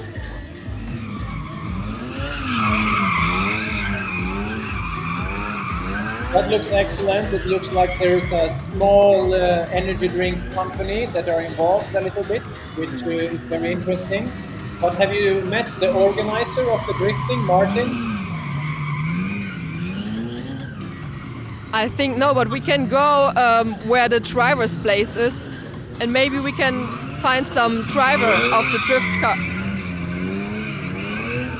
Yeah, please do that. We would love to see more of the drifting here. We are very thankful for cooperating with them. And a lot of people are interested in drifting, and it's a really nice extra piece of the puzzle. So if you find the driver or even the organizer, Martin, we would love to see you interview him. Yeah. We try to find someone. At the same time, you are now walking at the second part of the tuning master, so there's a lot of cars that are like an exhibition here. Yes. But I think somewhere there is a special place for the other tuning master's car. So basically, the event is so much more than time attack, and you can see show cars and drifting and a whole lot of other things, right? Yes. Every few meters you can see something else. I don't know if you will understand what I mean, but when I see like old skylines and a lot of Japanese cars and even some older German cars, I feel like it's a very rich, modern era type of car culture. Boom, that went offline. So let's jump over before she comes back to maybe to what Florian is doing on the pit lane. Florian, can you hear us actually? Yes. Wow, we have everything working now. Now we have lined up here the club four-wheel drive cars As you can see, it's dominated with Evos. There's also a Yaris. Oh. And these are the German time attack finals, right? These are the German time attack finals? To be honest, I'm not sure. I think so. We start with German and then we have the European. Wait, let me ask. It's the German super laps now, yes. That is German time attack. So, oh, there's a red flag. Here we go. Fuck. Yeah, the broadcast is heating up. We had no F words. Now we had 2 in a short while. Yeah. Sorry. I need to go up to have a better view here. So now we're really getting behind the scenes here and see what I'm going to be curious now how good the event security and rescue operations are. I'm not sure. Can you, Mikael, behind you are the TV monitors. Can you see something? Yeah, I see clearly. Okay. Yeah, so Super Lab final here with German Time Attack Masters and with European Time Attack Masters is that only the 5 fastest qualifiers participate in the final. And whoever wins the Super Lab final wins the trophy, obviously. In German Time Attack Masters, you get points during the qualification and you get points for however you're placed in the Super Lab final. So, and then this is our last race this year with German Time Attack Masters. And then it's decided who wins the overall championship, which is super exciting for everybody, of course. Yes, so we are running 2 classes in the Super Lab final, and they're staged according to their qualifying lap times. So fastest goes out first. Then we have like a break up to 12 seconds between the cars, which helps that everybody has a free lap. And then they do their in-lap together, and then flying over the main straight, and then the hot lap is counting that 1 perfect lap. And then when they did the lap, then they have a cool down lap and they need to come back into the pit lane. If you do more than 3 rounds, you disqualify, which rarely happens, but sometimes it happens because people are super excited. They maybe not counting the laps and they think they're going to their hot lap, but they're actually in their cool down lap, and then they're doing 4 laps, which is unfortunate. That actually, Florian, I can tell you what happened, because like David said, I can see on the screens that there are not only 1 cars in the gravel, there are 2 cars in the gravel. Oh no. So there's a Megane RS in the gravel, they're picking up now, a white one with the red livery. And then there is like a gold Mazda MX-5 in another part of the gravel. So on 2 cameras here, there are cars in the gravel. We lost Florian. Okay, we lost Florian, but at least I did something good finally. I found out what's going on with the red flag. There are 2 cars in gravel pits right now. Yeah. Florian, are you here? Yeah, okay. Yes, I had a quick disconnect, but I heard 2 cars in the gravel. Yeah. But no crash. Can you see that? Can you confirm that? Or yeah, I don't think. Maybe the Megane has been into the barriers, but it doesn't look serious, so they are towing it now. We'll see. We're going to, while we're braking, we're going back to Madlyn. Now, finally, after a few hours, so anyone following, thank you so much. Now things are starting to work a bit. Let's go to Madlyn and the drift arena. She has a guest with her, right? Madlyn, are you with us? Yes, I can hear you, but it seems like nobody is here. Well, I can definitely hear that some are here, but maybe nobody is here to have an interview. Yes, but we turn the camera. There are not a lot of people. Okay. Well, in that case, we'll be happy with what we got from the show and then from the drifting area. So maybe you need to move back to the pit area and maybe you can find Misha and Jimmy, because we've been looking forward to talking to them a bit. Yeah, okay. We try to find someone. Yeah, you have to run and find Misha and Jimmy, I think. That would be nice to hear. Okay. Okay, so David, can you maybe write to Tomi or someone else from the Finnish R8 team and see if we can get a few words before the super laps from them also? I'll give Tomi a call. Yeah, do that. Do we run the documentary, the part 3, in the meanwhile? Yes. Okay, and then we'll let everyone enjoy that and we'll take a small break.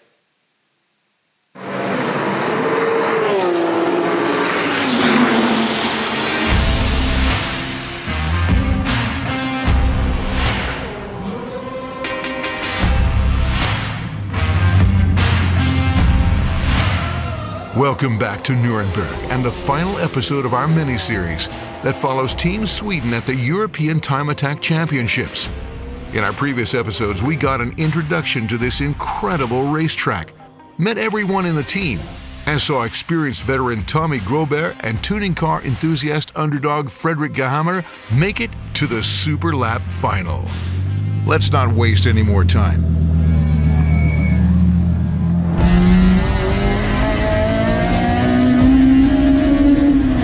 We're now on board Fredrik's Civic and his Super Lap final. He's made an impact already with his severely underpowered Civic, but can he compete for the podium? The time to beat is possible if he gets one perfect lap.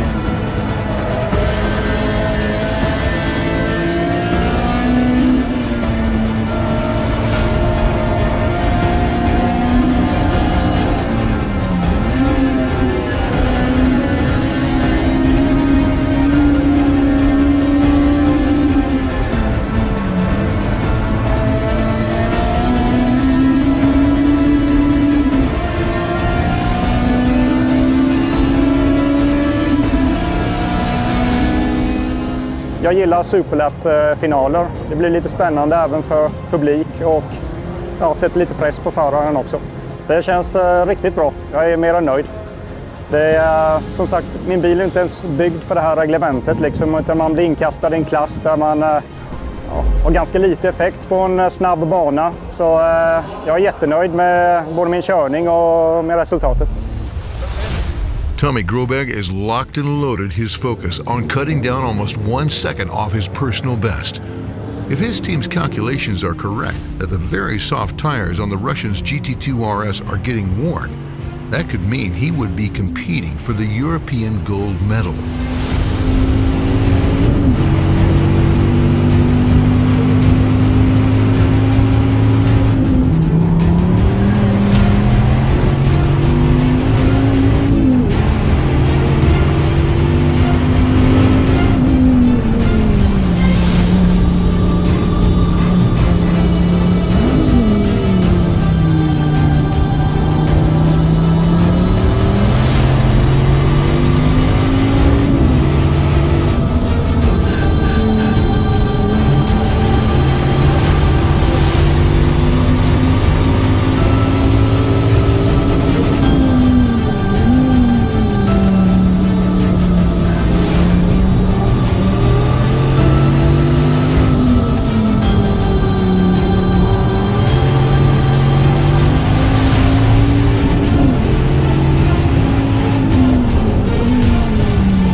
ändå på det, så att därför kände jag mig liksom ganska trygg i det jag skulle göra.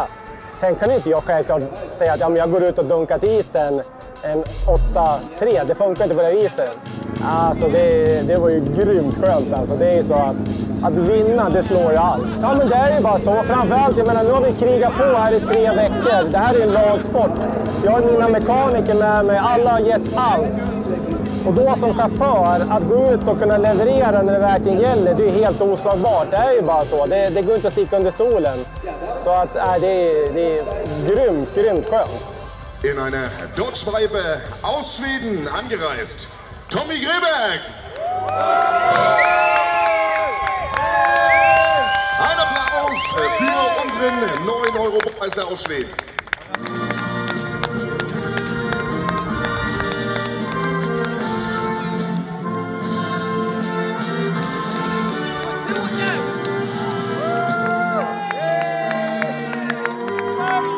While the Russians may see themselves defeated on the track, this event was a massive win for the entire time attack community, as much for all the drivers as followers. Team Sweden comes home with a European bronze and gold medal. And together as a group, everyone have made memories for the rest of their lives. Jag såg det som en fantastiskt äventyr att åka på detta. Och jag hade ändå planer på att åka ner till Nürburgring och köra Nordslingan. Men efter dagens körning så får jag nog säga att vilken bana det här är alltså. Det här är som att få den här möjligheten är jag grymt tacksam på. Det har varit helt fantastiskt idag. Alltså Time Attack är liksom jävligt bra evenemang. Det är bra säkerhet, man känner sig välkommen. Om det blir strul med bilen så känner man sig trygg att den inte hinner brinna upp innan personal är på plats. Och det är ett jävligt gott gäng som kör, man träffar mycket nya vänner. Men det är ju det som är själva grejen, för jag menar, åka omkring här ut och sladda lite på banan, det gör man ju, det är ett antal minuter vi pratar om på en helg eller en timme. Jag menar, sen däremellan, då ska man umgås och ha trevligt, och då vill man göra det med människor som man funkar tillsammans med. Och jag menar, det är ju det som är absolut den näst viktigaste saken förutom att vinna. Men alltså, det skulle inte funka för mig att åka ner hit och inte umgås med trevliga människor, käka god mat och garva. För då hade jag hellre stannat hemma och jobba. Det är liksom, det bara är så. Det är super viktigt.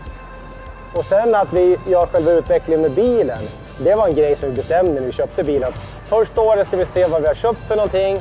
Och nu har vi konstaterat att men det här funkar.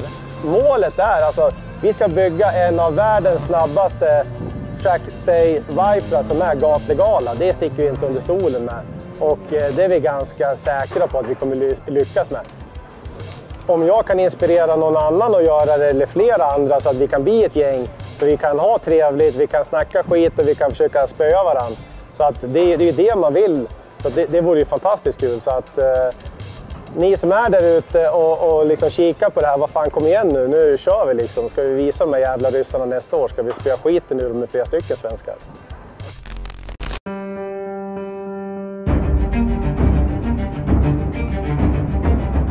We have an important announcement to make. This is next year's Swedish Time Attack Championship. It will be the only way for drivers in Northern Europe to qualify for the European Championship that will be decided at Nürburgring, September 27th, 2020.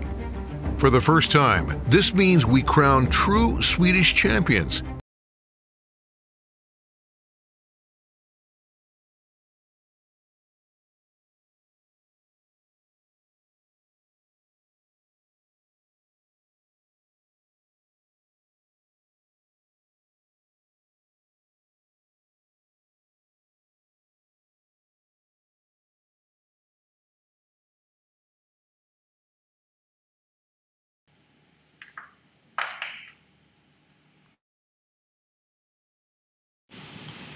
Good.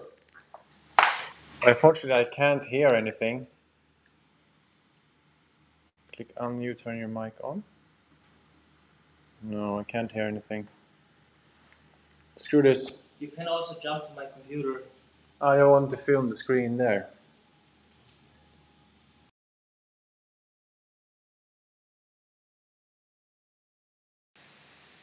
All right. I think we're back now. I hope everyone can hear me. Am I back? Hello? Okay, we're back. So we're waiting on the track to clear up from 2 cars. I think one of the cars, unfortunately, had some stuff they had to clean up. They left some oil or something. So we'll see about that, and hopefully we'll get the finals continuing. It seems like this might cause a delay. I think it's the first of the day, so traffic has been running really smoothly, and that's all the credit that goes to the organizers. That's not an easy feat to do. So I'm here with Florian. Florian, do you have any news you can ask your staff about where the race might return? Because we're still in the German time attack finals. So we're trying to get those done with. David, do you have any lap times for what was going on so far? If we go and check. Oh, it's Madlyn. Hello. Did you find Jimmy or Misha? No, but I have to charge the phone. Oh shit. Okay. Well, take a break and nice job. So we have the heroes with us here. They're charging their phones and themselves a bit. Yes. Running all over and struggling with the tech, but I think we got a good glimpse of what else goes on in this event. We're not getting any lap times either right now, so we're just gonna have to wing it. My favorite thing. And most drivers in time attack's favorite thing. If you don't like to winging it, then I don't think you should do time attack. It's gonna be very difficult for you. So we are right now with a closed track. It's red flagged because two cars were off in the same session. So it was on Megane RS. Went down into gravel. It got towed away really quickly. Now we are waiting. They're cleaning up the track after another MX-5. Seems to have dropped some oil or something on the track. So at the moment we're here and just waiting for the German time attack Super Lap finals to finish, and then we'll start with the European time attack Masters finals. We've been trying to get word from the R8 team if they want to join the interview. You know, they were messing a bit with Alex and they're putting on some new tires on the R8 because they're 1.4 seconds behind the Swedes. And that must hurt in their Finnish pride. So we haven't heard anything from Tomi right now. But yeah, we're going to try and find someone to join us there. Maybe we can actually get Carl or someone. We'll post. Maybe David, you can post in the Scandinavian. If anyone wants to join, we have time for guests right now. I'm not sure, do we have any interviews remaining from the pre-recorded stuff? David? No, we don't have anything left. Okay, so the R8 team, looks like we're live with them now, so we can see what they're doing. Tomi seems really busy. So yeah, it might be a lot of action going on there to make sure the R8 can give the Revline pour for its money, so to speak. So we're on their live broadcast now, and all we seem to be getting is a sort of driver presentation. Maybe they didn't want to show what's going on live, but yeah, you know that this Supercar final, it's going to decide who is the real king of Europe in time attack extreme car racing. So a lot of glory on the line here.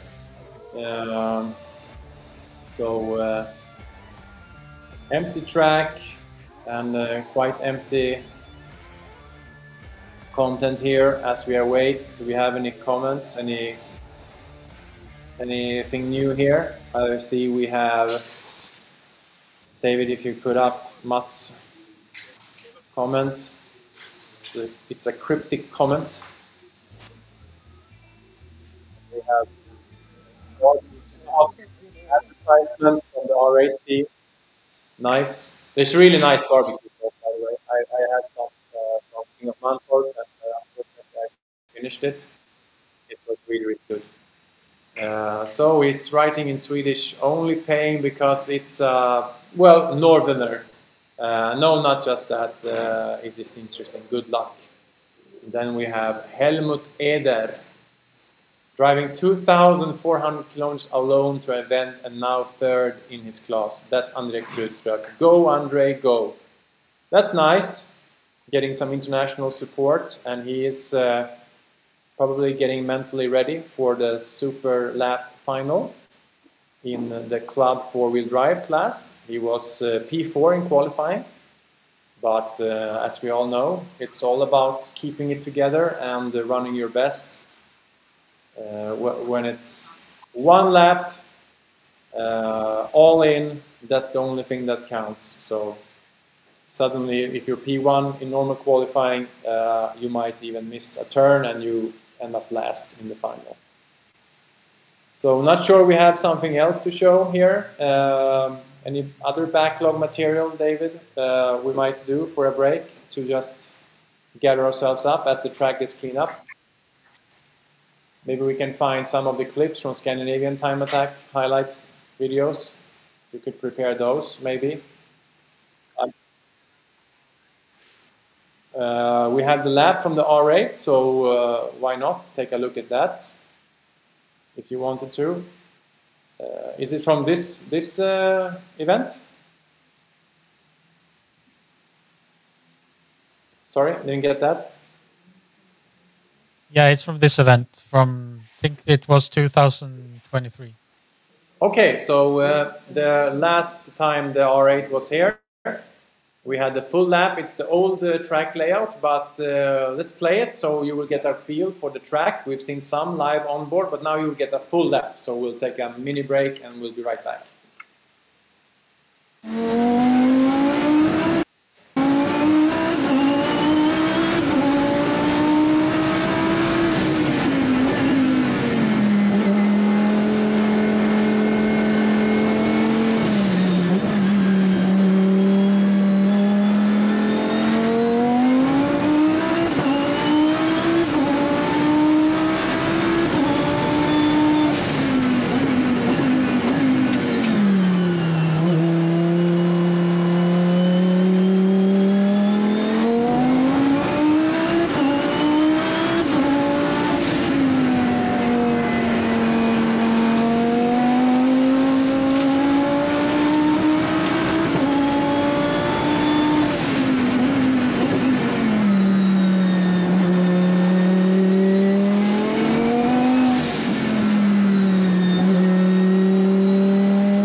Yeah,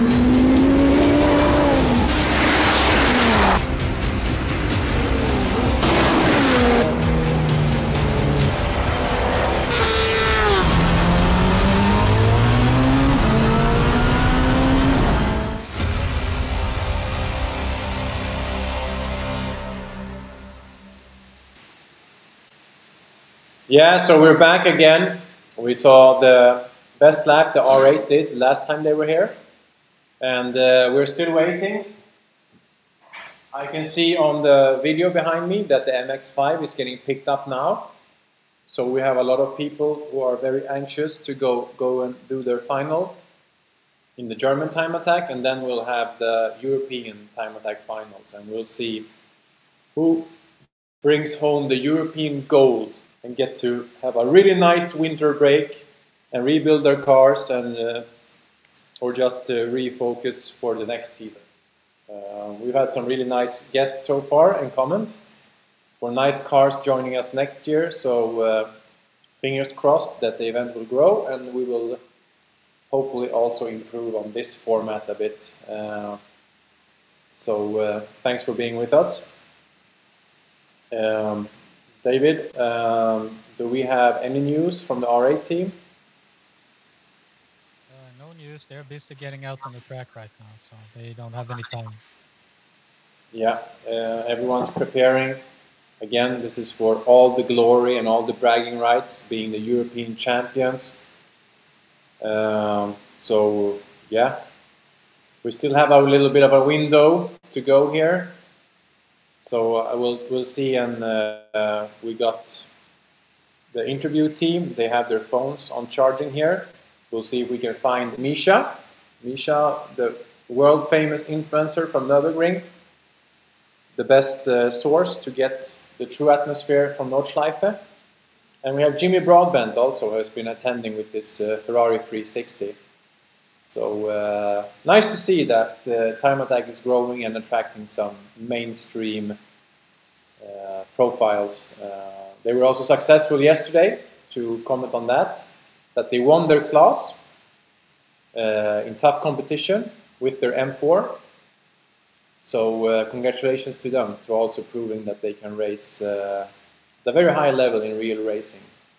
Imagine that a few years back, that someone who's played sim racing like video games and a YouTuber, influencer, actually win their class here at the MLS. So cool to see. That means even you can do time attack and you can do track driving and racing, just need to practice enough and talk with the right people and have the right friends. So what are we looking for right now? I think for the Super Lap finals, when it comes to Team Scandinavia, I think we have Jonas Larsson, one of our drivers. Maybe we can get his banner up, David. He is competing in usually a lower class in Sweden, but he did qualify, I think, second or third.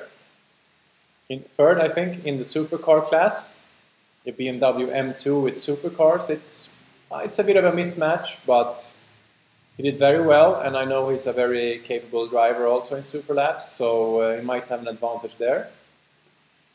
So nice to see one of the long distance drivers also, not as far as Andrea, who also qualified 4th and will be in the Super Lap finals for Club 4-wheel drive. That's another Scandinavian, and they have the EV class that has its first ever final. So yeah, we'll see if who makes history and becomes the first ever European championship in EV class racing. And then of course we have the main event, where in the extreme class, I'm not sure, actually I think I saw that Karel is in the extreme class, although I think he should be in the super lights class. So we'll try and get that thing sorted and see if Karel either goes for a podium or challenge Revline and the R8 for extreme class, or he's with the, you know, I don't know what to call them. They're like track based cross carts. What are they called actually? See if we can get the leaderboard up and see if we get the model or something. No, I can't get that. Well, anyway, you have the super lights class, which allows pretty much everything, not formula, but everything. Michel Lenzler, are the races going on right now? No! Track is shut down. I see behind me that the track has been cleaned up. I see that on the main straight, actually, the towing car just passed by in full speed even, so we are only, I guess, minutes away from driving. But it's still red, so the racing is not on. We'll see how this affects the schedule. Probably. Yeah, we have some update. The German time attack finals are cancelled because the time ran out, but they're going to try to rescue the European time attack super laps.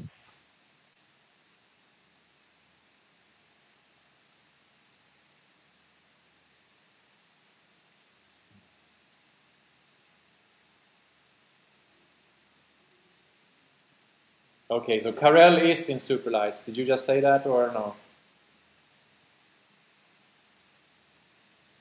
All right, so we are having some issues here, like David probably said. I couldn't hear it, sorry.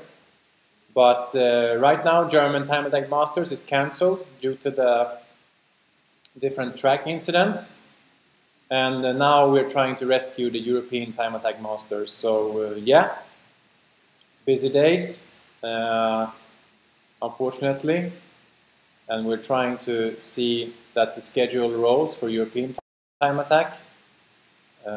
Can we get the schedule?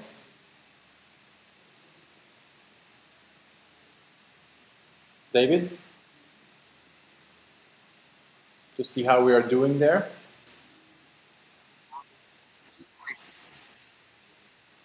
Let's see here. 1640. Pocket Rocket and Club Naturally Aspirated, they might abandon their final unless they restart very soon. It doesn't look like it. No. It actually looks like we might have some damage to the barrier that they are fixing right now. I can see it on my screen behind me. So, not very great times right now at the Nürburgring.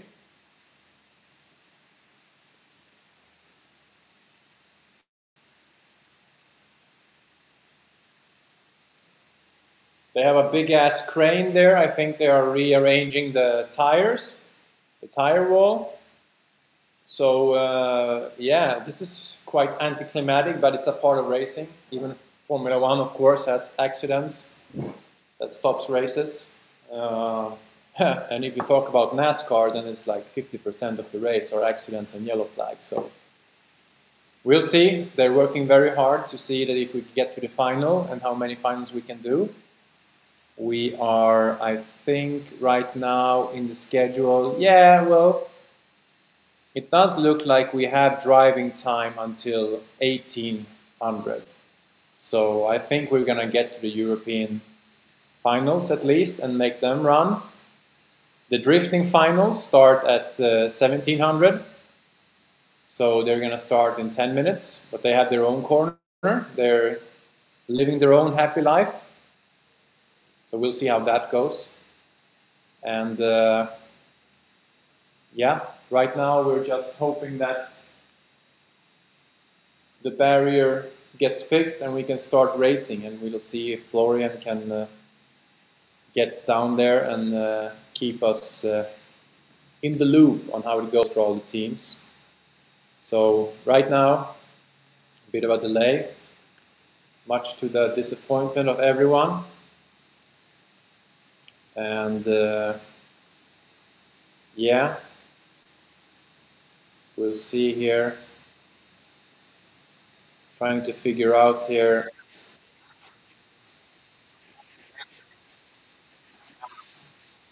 Yeah, well, Madlyn's phone is getting charged right now, so she can't do anything.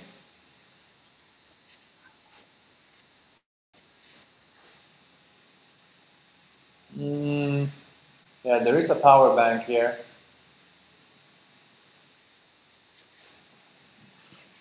See if we can get Madlyn to come back here.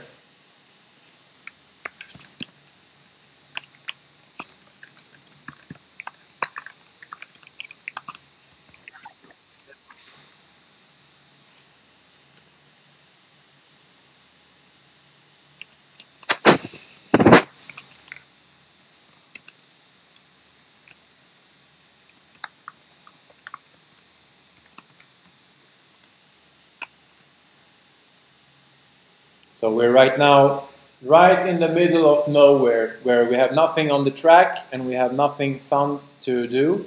Well, just me looking at the screen and seeing them fix the tire walls. So the most boring part of racing is being in not just us as a viewer or spectator, even imagining the pit area being a driver right now, and even the German drivers who got their race cancelled now because of track incidents. And that happens, like I said, even in Formula 1 and NASCAR. It's not the most fun thing, but it's a part of motorsport, but it's just so boring. So if you have any questions or anything else you'd like to ask, then shoot them in the comments. Love to hear more from our viewers. We are hoping that, if I'm not mistaken, no matter what time we restarted, we're going to restart it with the European Time Attack Masters Finals. That's my professionally educated guess. I'll see if I can only see in the info that the German Time Attack decided to abandon the time finals for that, so they're probably sort out the awards with qualifying times. Who knows? Not sure. Well, Finnish comments is one of the few things I can't understand. Maybe I can use Google Translate. Hold on. To see what it means. The cryptic.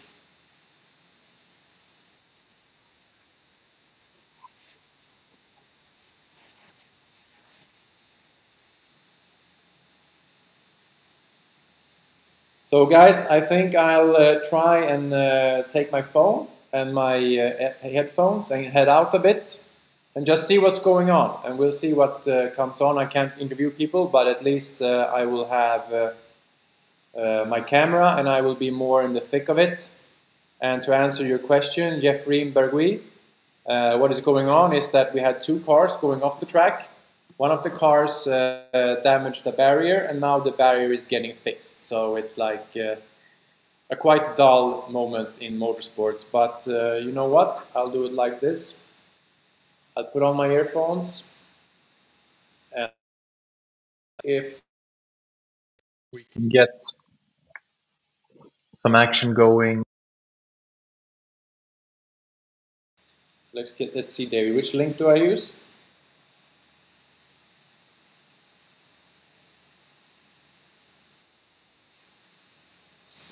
Here we have, yeah, I used the guest, no, not the guest link. Here. Here's my link. All right, I'll be right back. Bit of a silence here, and I'll be right back from outside of the pit area. See you in a minute, guys.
Am I in the broadcast?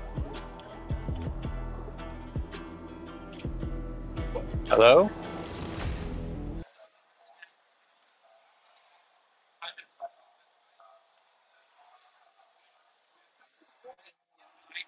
Oh, I'm live.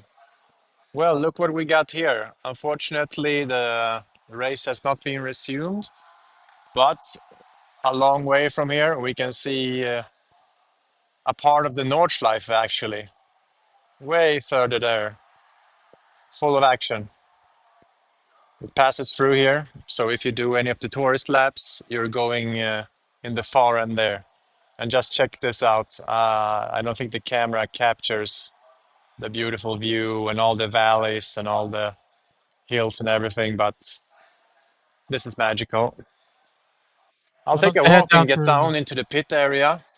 I guess it's better than nothing, and we'll try and see how this whole barrier disaster is going. Better I go around and film some random people and cars than doing nothing. It was a sweet spot of this incident happening just before the European Time Attack finals. So the German Time Attack finals were already abandoned. So quite a difficult situation. See, I can see the smoke because the drift finals are underway. Having a good time, burning tires. The German drifting championship is having their final here. We have a nice cooperation and have support from Red Bull, which is like a really nice seal of approval. I know for a fact the organizer Martin has much like Marco, who runs the German Time Attack organization. I've been working a long time and from pure grassroots level to build up that championship to a really high level. So I head to that direction because I want to technically go down to the pit area, ask some questions, get in the thick of things,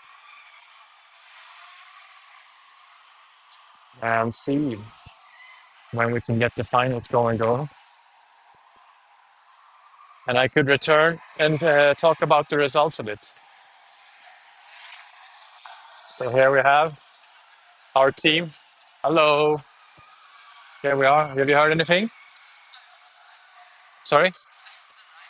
Yeah, we're live. You know, we're here live and now they're eating. So this is our interview team.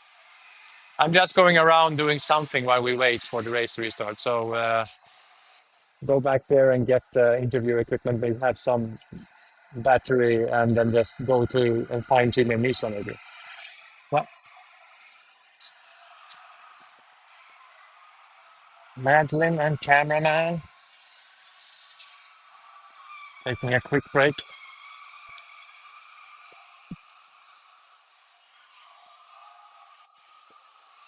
See if I put on noise cancel and actually hear something. So guys, I look forward to your questions. David, maybe you can read the question if you find one, because I can't see them in the chat window. There's nothing new right now. Yeah, so any question, anyone needs life advice, I'll try my best to answer it. As you can see here you have a better overview. It's a ton of cars on the exhibition and overall in the area. And then you have the whole drift arena here. Seems like the driving started again. Oh, Yes, if the I hope you driving can has hear me. started, maybe I should return. We got Yeah, Florian it does down in look the like pit it. lane right now. Okay, so we started with the lower classes of European Time Attack. Excellent news, Florian. Can you hear me? And he disconnected. Yeah, I'm disconnected.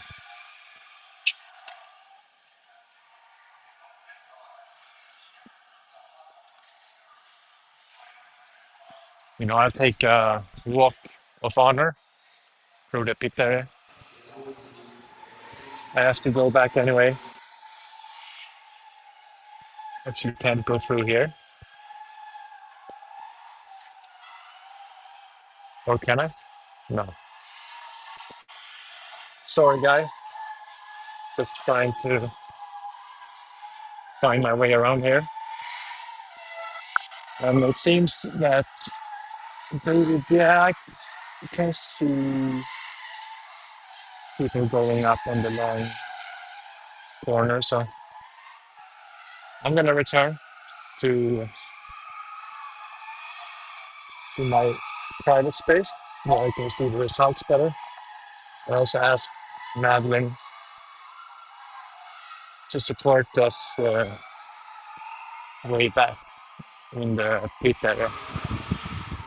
So a small walk. So Hot Lap is right now running in the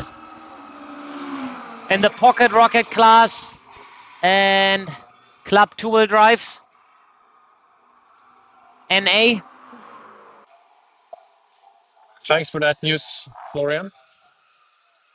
Good job of the track organization to clean up the barrier and at least save the European Time Attack Masters, because we can't wait to see the final results, which concludes the entire European Time Attack season. And as always, when we're here and the event is growing and has had record number of attendance, to put the dot on writing an important new piece of history for time attack in Europe. And we've had historical amount of issues with Wi-Fi, Bluetooth, and 3G here. But we hope all our loyal viewers have enjoyed the broadcast and can maybe go back and find some small piece of interesting content. So you can see the R8 teams bus. They have been super busy preparing. They are not going to leave an inch to try and catch Revline Racing, who has 1.4 second advantage on them.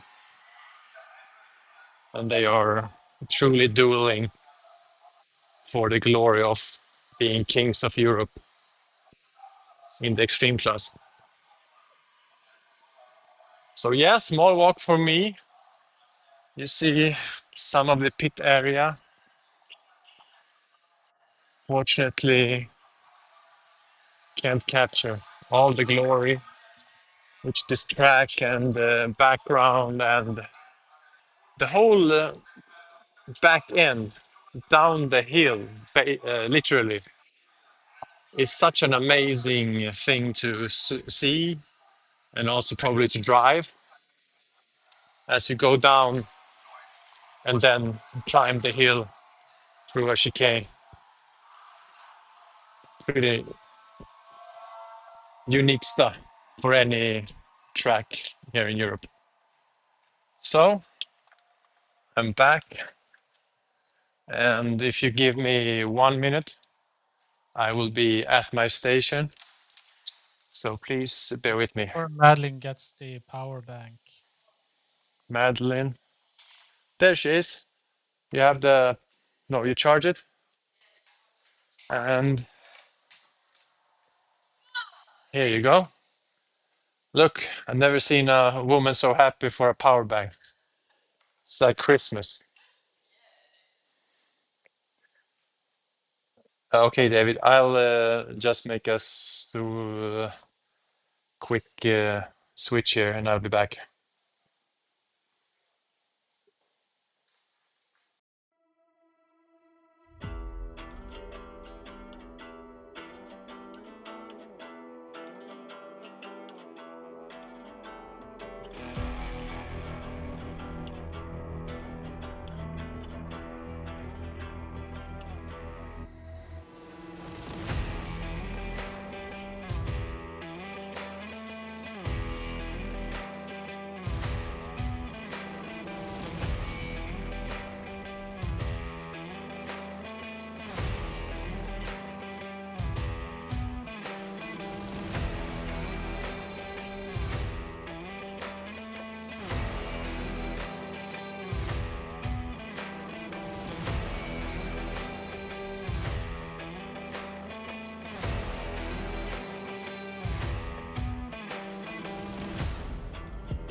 So the Pocket Rocket and Club NA final, Super Lab final is over.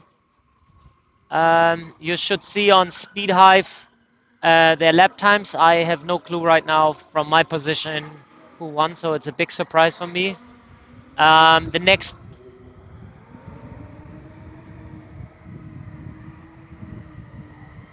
David, I cannot hear you. I don't know why. Let me see.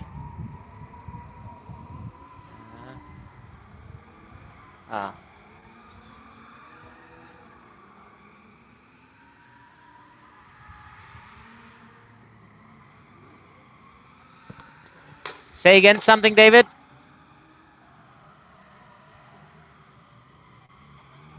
I don't know why. I cannot hear you.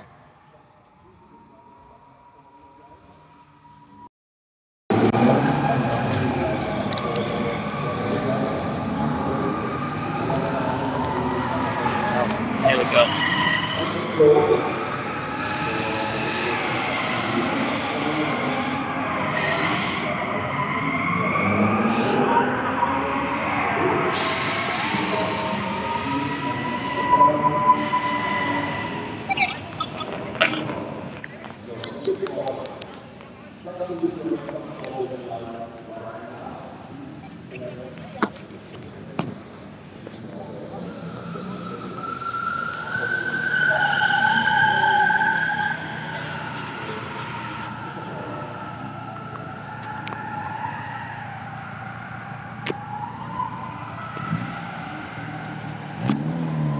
Okay.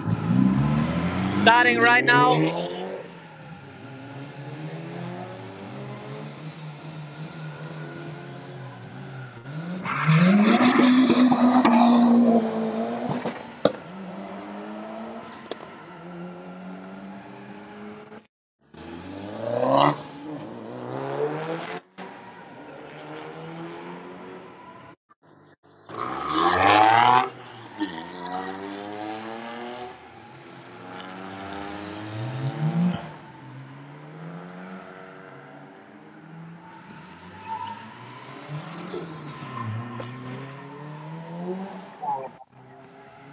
Okay, so I'm back. Thank you everyone for being with us and being patient.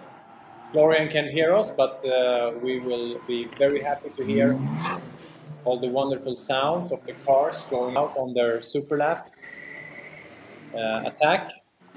So now it's all about one out lap and then one attack lap, and that will give you possibly a European gold medal, or a rather big trophy to go home and say that you are the king of European time attack. So yeah. Okay, I now can hear you. No, you can hear us too. Nice to hear from you, Florian. Yes. And nice work on the incident. Have you got any more details to share with the viewers?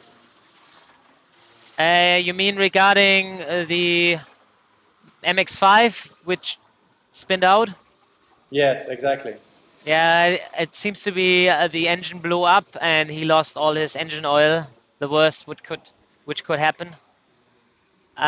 We are having right now Club all-wheel drive and Club two-wheel drive on the circuit. So now first one is coming into the hot lap here on the main straight.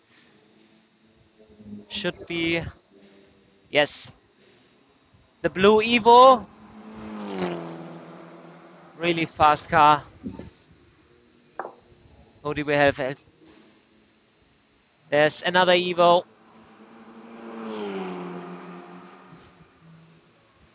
And an older Evo.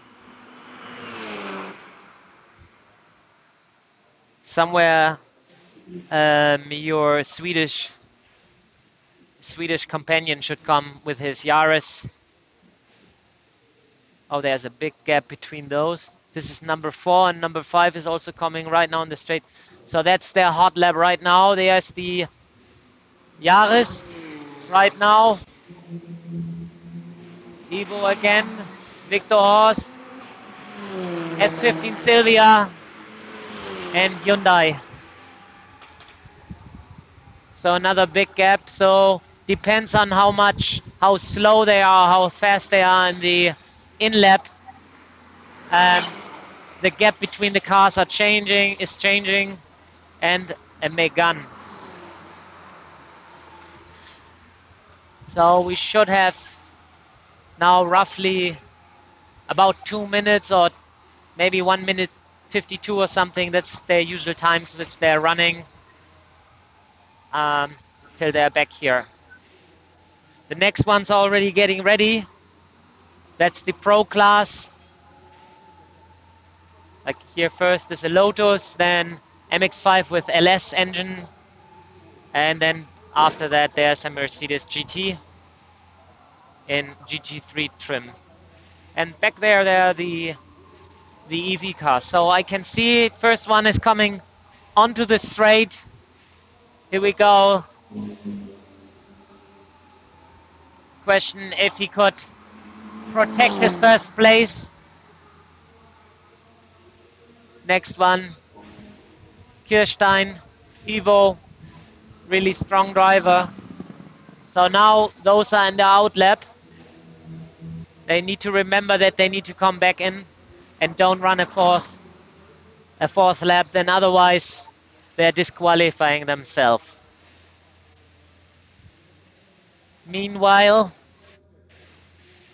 yeah, so the next Super Lap final is getting ready here. As soon as if all cars are back in the pit lane, here is the Yaris from Sweden. Then finally got the live timing to work, so yeah. We already got the best times.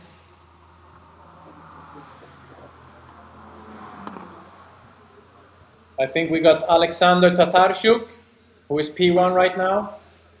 1:58.214. Then we got Eugen Tom, who lost his top spot and lost a few tenths, so 1:58.791. And André Krutrök is on third place right now. Oh, he will celebrate the third place like a king.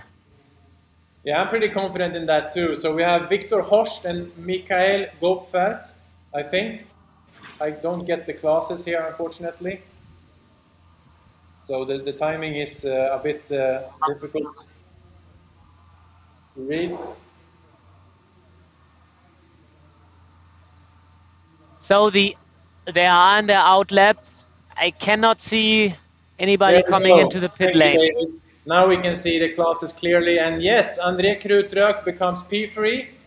So a bronze gold medal for him. And we got a major congratulations to Alexander Tatarchuk. Oh, yes. With the Mitsubishi Evo 9. And then on second place, Eugen Tom, Mitsubishi Evo 7. And then we got André Krutrök. And the long trip paid off. So a bronze medal for him. European bronze medal. That's not too bad in really stiff competition. First attempt, I would say. Yep. Now he has to go for gold next year, right? So what's the next class? Yeah, the next class is Pro class and the EV class, I believe, because one of them, or if we are mixing the classes together, so it makes sense when the pace is very close to each other. Yeah. So right now we'll just have to keep our eyes open, and we have the screen here that David is showing us, the main screen here. It's really helpful to get the different classes and how they place. We can see in the lineup. Florian, can you tell us more on what we see in the lineup? Yeah, first is a Lotus from Austria, I believe. Then there's an MX-5 LS8 swap on second. Then we have the AMG GT from Germany. Then behind that is an Italian E46 M3 GTR, and then there is an EV Tesla. I'm not so familiar with the models, but I believe this is the the Swiss one with the body kit and the spoiler. So the final starts here. First one left, a gap, and then next one follows. Nice. So we're gonna mix of pro and electric class. We're gonna make a little bit of history. The first ever European LEV champion will be crowned, which will be really cool to see. Something that can really grow for the future, and we'll also see probably more, let's call it normal EV cars, but also how, like we see here, the Tesla here, Paradise, Tesla. And then we have the Polestar 2 of Tia Maria. And then we have Sven also coming from Sweden with his Tesla. So he actually has a towhawk. The Polestar 2. Yes, so we should see the Lotus of the Pro class first, coming back on the straight into his hot lap soon. Meanwhile, we have already supercars list queuing up here for the next one. Still waiting. Yeah, we have 4 pro class cars out on with the lap timing, and then the Club EV are gonna follow them afterwards. Yeah. So we did just first 4 cars in the pro class. Could be that somebody, I believe, I don't think so. It must be more, but maybe somebody had a technical issue. Yeah. And yeah, then it reduced. Or we have sun coming out here right now. Maybe this can even be distracting because the sun is quite low, and on the main straight you run into the sunlight. You can see here the Porsche, then M2, another BMW, I believe, also M2, then the NSX behind this, and there's Misha in his M4. And meanwhile here on the straight, the first Lotus, the Pro Class top qualifier, came back. The MX-5 now and the AMG GT, so they are now on their hot lap.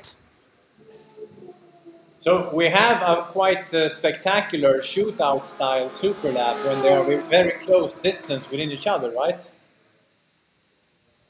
Yes, so now here comes the Swiss Tesla. Like, that is so cool, so how quiet that is. You will never ever get any complaints from the people who are living around the racetrack. Maybe, oh, he came far out. Maybe he pushed a little bit too much in the last corner before of the main straight.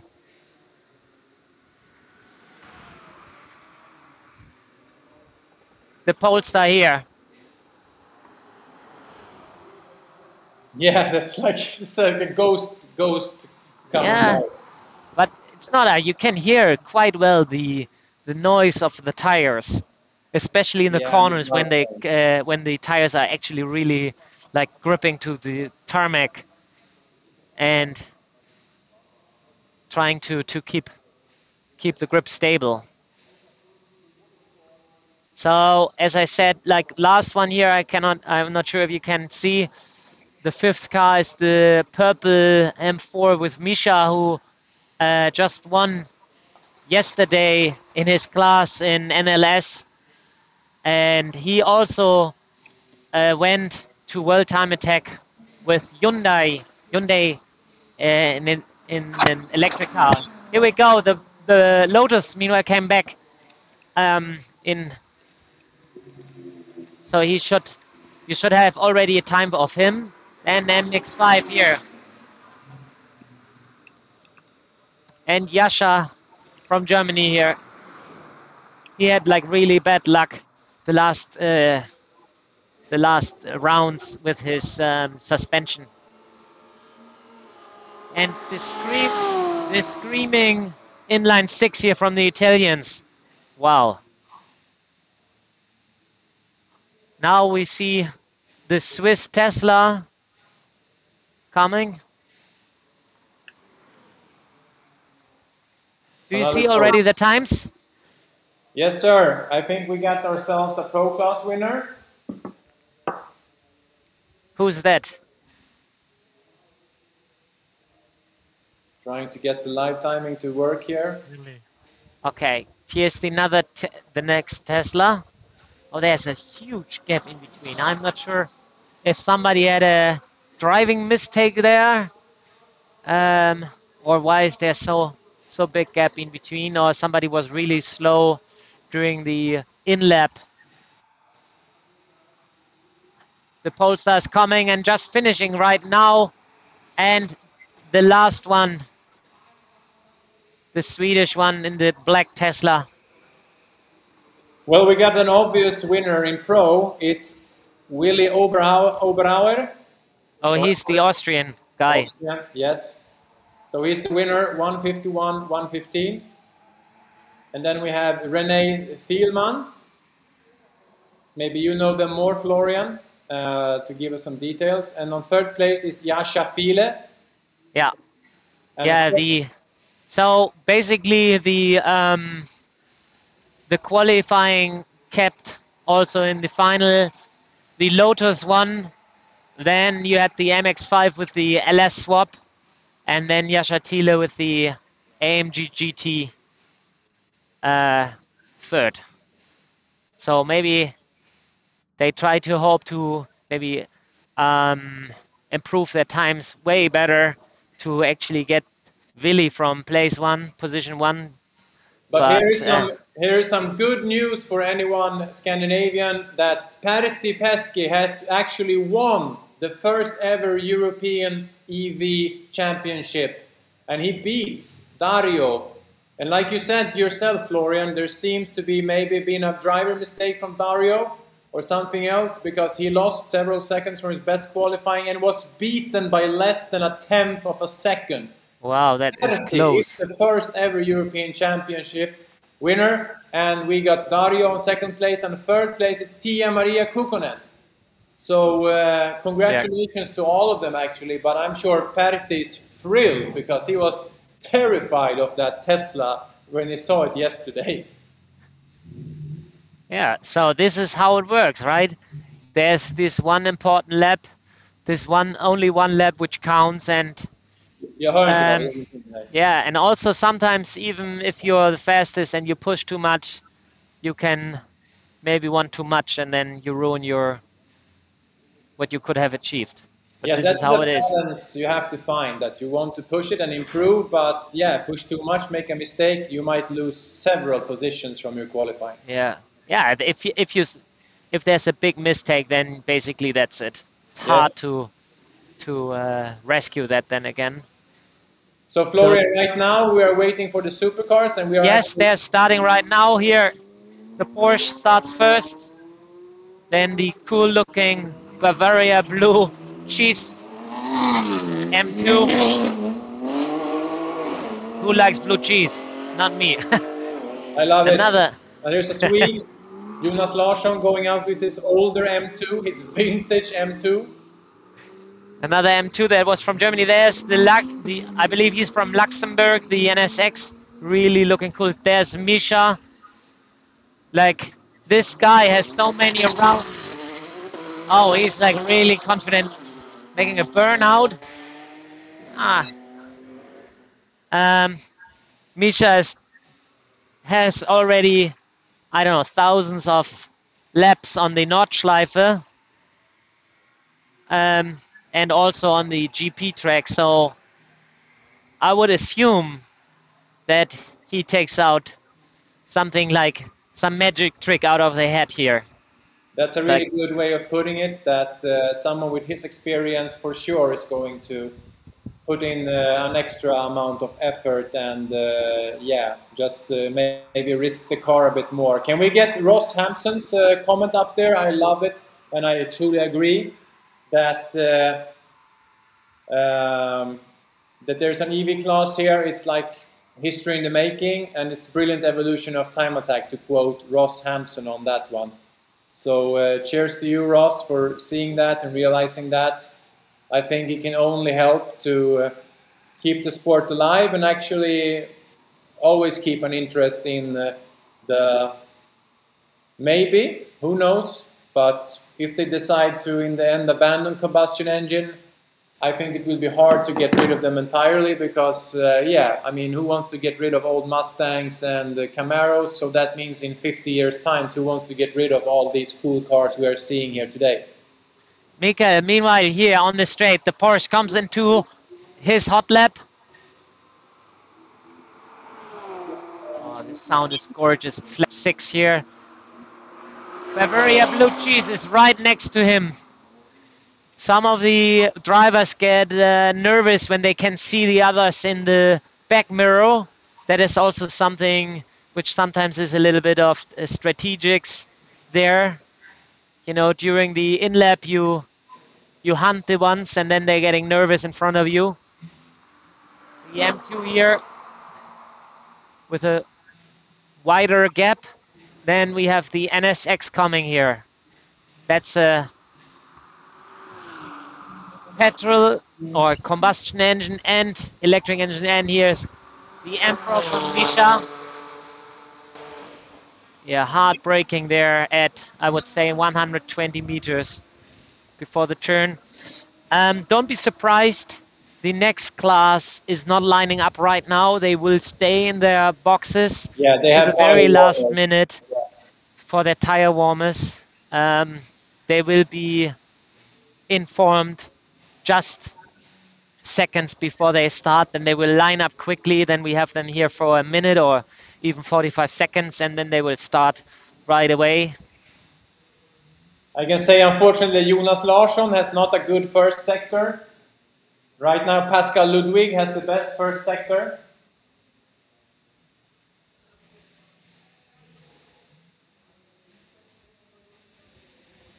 Now we're going to the second sector.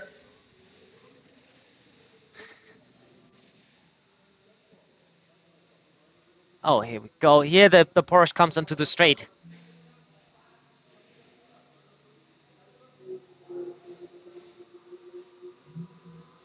Here we go.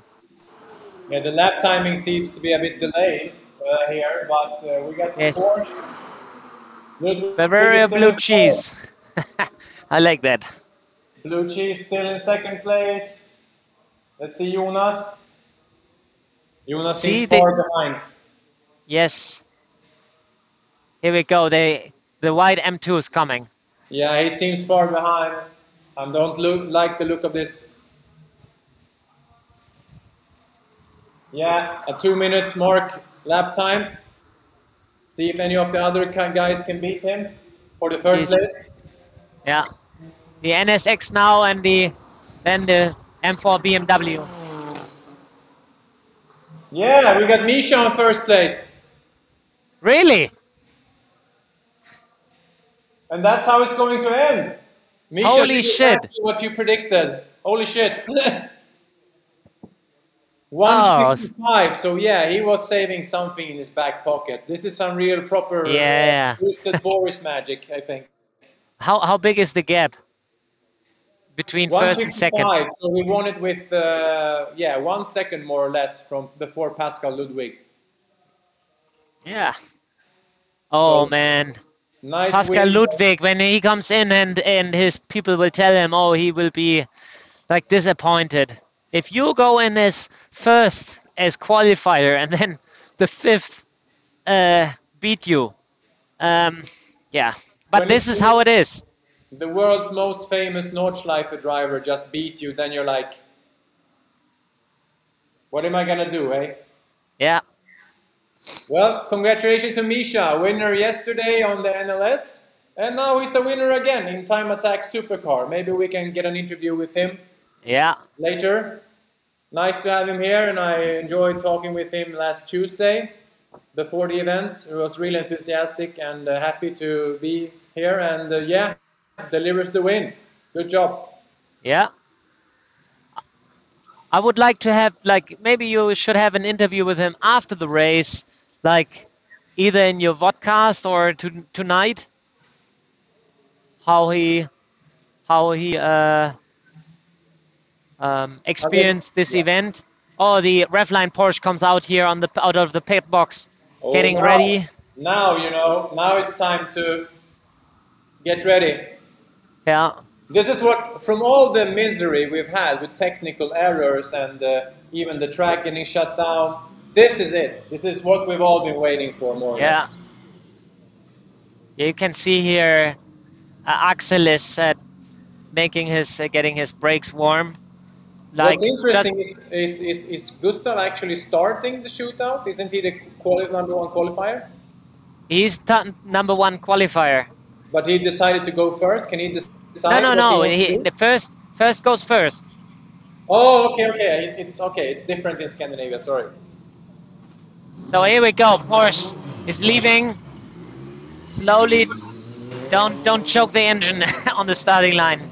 Here we go. Here's Karel in the silhouette car. Oh, he had to restart the engine. No, he did what you just said. Wheel spin here. Massive wheel spin. There's Sami. Oh, see here. There. Oh, here we go. Patrick right behind him on 4th place. The Swiss. He's like, oh yeah, very different starting here. And then the Polish. Here we go, K20 engine. So, there we have the Superlight. Yep. BEC 1000 Performer.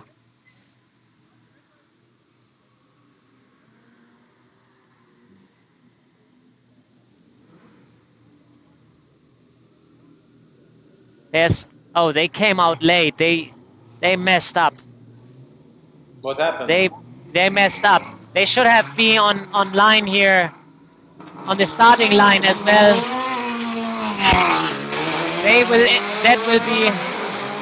That will be messy. You will have they will keep pushing so that they you have don't these catch them. smaller cars which are coming late. They're really late. The And Italians they're going also late. Yes, and they're going in their in-lap.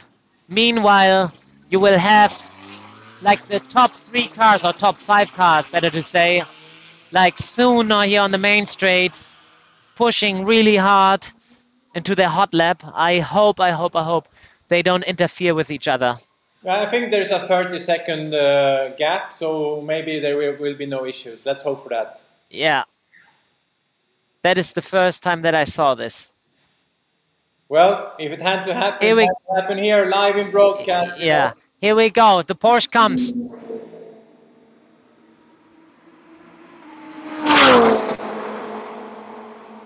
Oh, big sparks here from the aerodynamics and the Swedish V8 also sparks. Yeah, running in the super lights. Yeah. Then the Audi, and behind him Patrick.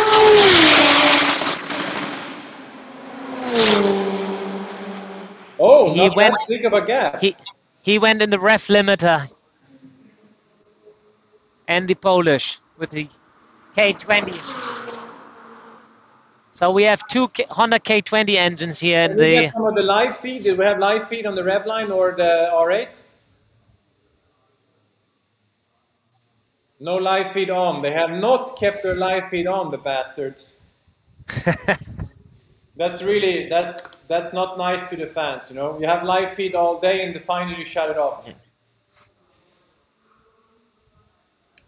Do you see sector timing? Yeah, I got some sector timing. We got Alex Danielson, who is quickest. He has a purple time on sector 1. We have Karel, who is the second best. Oh, we had Redline on purple numbers in sector 2 as well. So the super lights, the BC 1000 Performer, and the 3 radical cars are coming in. And right after, here we go, the Porsche. This is it.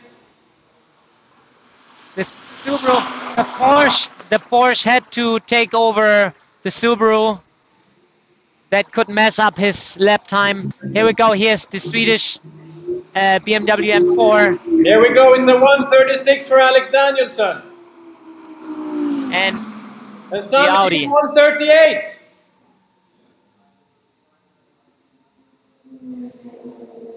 Patrick is coming in with his Evo. 147 on Patrick, fighting valiantly. But it seems we might as well say it, unless, let's see, if we have super lights. What did Carol run? Can we see that somehow? Carol is the third best time, so no, I think we have a winner in the extreme class. Who is it? It's 136.531. Alex Danielsson and Revline Racing are the European champions. Wow. So Sami catched up a bit, but of course Alex and Revline, they put that boost meter, they cranked that bastard all the way up to the right, and they gain almost 2 seconds, and Sami is 138.143. And Patrick Muller is third, and then Matteus, I'm not sure he is finished. And the Italian, I don't get a lap time for them. The Italian is still missing. Yeah, and Matteus is also missing, I think. Matteus must have a technical issue or spinned out or something. I don't see it on my screens. There's something is coming here onto the main straight, but this is the performer. So the Lotus, the Polish Lotus, is missing another. We have Karel smashing everyone in the super lights. 145.4. Congratulations to him. So another Scandinavian grabbing a gold medal. And then we have Peter Stefan Klug, 159. And he is the fastest of the other super lights. And Christian Beltz, third place in European. Okay, so we are still having the Subaru from Italy out there. Yeah, and also Matteus, and they're not showing up on the lap timing, so something happened. Yeah. But wow, and actually congratulations to Patrick Muller for third place with that Evo that we talked so much about. A real veteran in the sport on the German side, on the Swiss side. Yes, especially he's the only one who's running four-wheel drive there in that class. Everybody else is on two-wheel drive and massive aerodynamic. I would say his aerodynamics is more like pro class. Wow. We are this is still cool. missing the Subaru. Is Madlyn around somewhere or not? Yeah, she's having technical issues with that camera phone. It just shuts, reloads and reloads and reloads. So yeah, here we go. The emergency truck is going out. Can you run away to the Revline garage and do an impromptu interview like now? Yes. Because they are the big winners here. They are the true European kings, and this is the most difficult class to win in. And they do it by, let's see the lap times again. Yeah, it's 1 and a 6. So they improved their gap a little bit. They had a 1.4 gap, and now they have like a 1.6 gap to the Finnish team, which is really impressive. So we have here still the Roadster Challenge queuing up. They need to wait because I guess the Lotus somehow spinned out. Here's Madlyn. I go to the Porsche. They won. Poor Madlyn, she's been walking around all day and barely been in picture, and she's like the most interesting thing we can put in picture in the entire broadcast. So here we go, here's Patrick Müller, they are cooling the engine. Do they have even engine issues? Well, if he has, he got the bronze medal, it's worth it. Yeah, bronze medal, just one engine. Here we go, oh, you can see already celebrating. Yeah, go there, get in the celebrations. Give them a hug, man. Yes, yeah, I will. Here we go, we have here, they shaking each other's hands. Go get closer, we want some close-ups. Yeah. Karel here also, winner of Superlights. And we have Alex congratulating Tomi of the Finnish team. So the little guy becomes the European champion. So he adds that to his very long... Alex, How are you? How do you feel?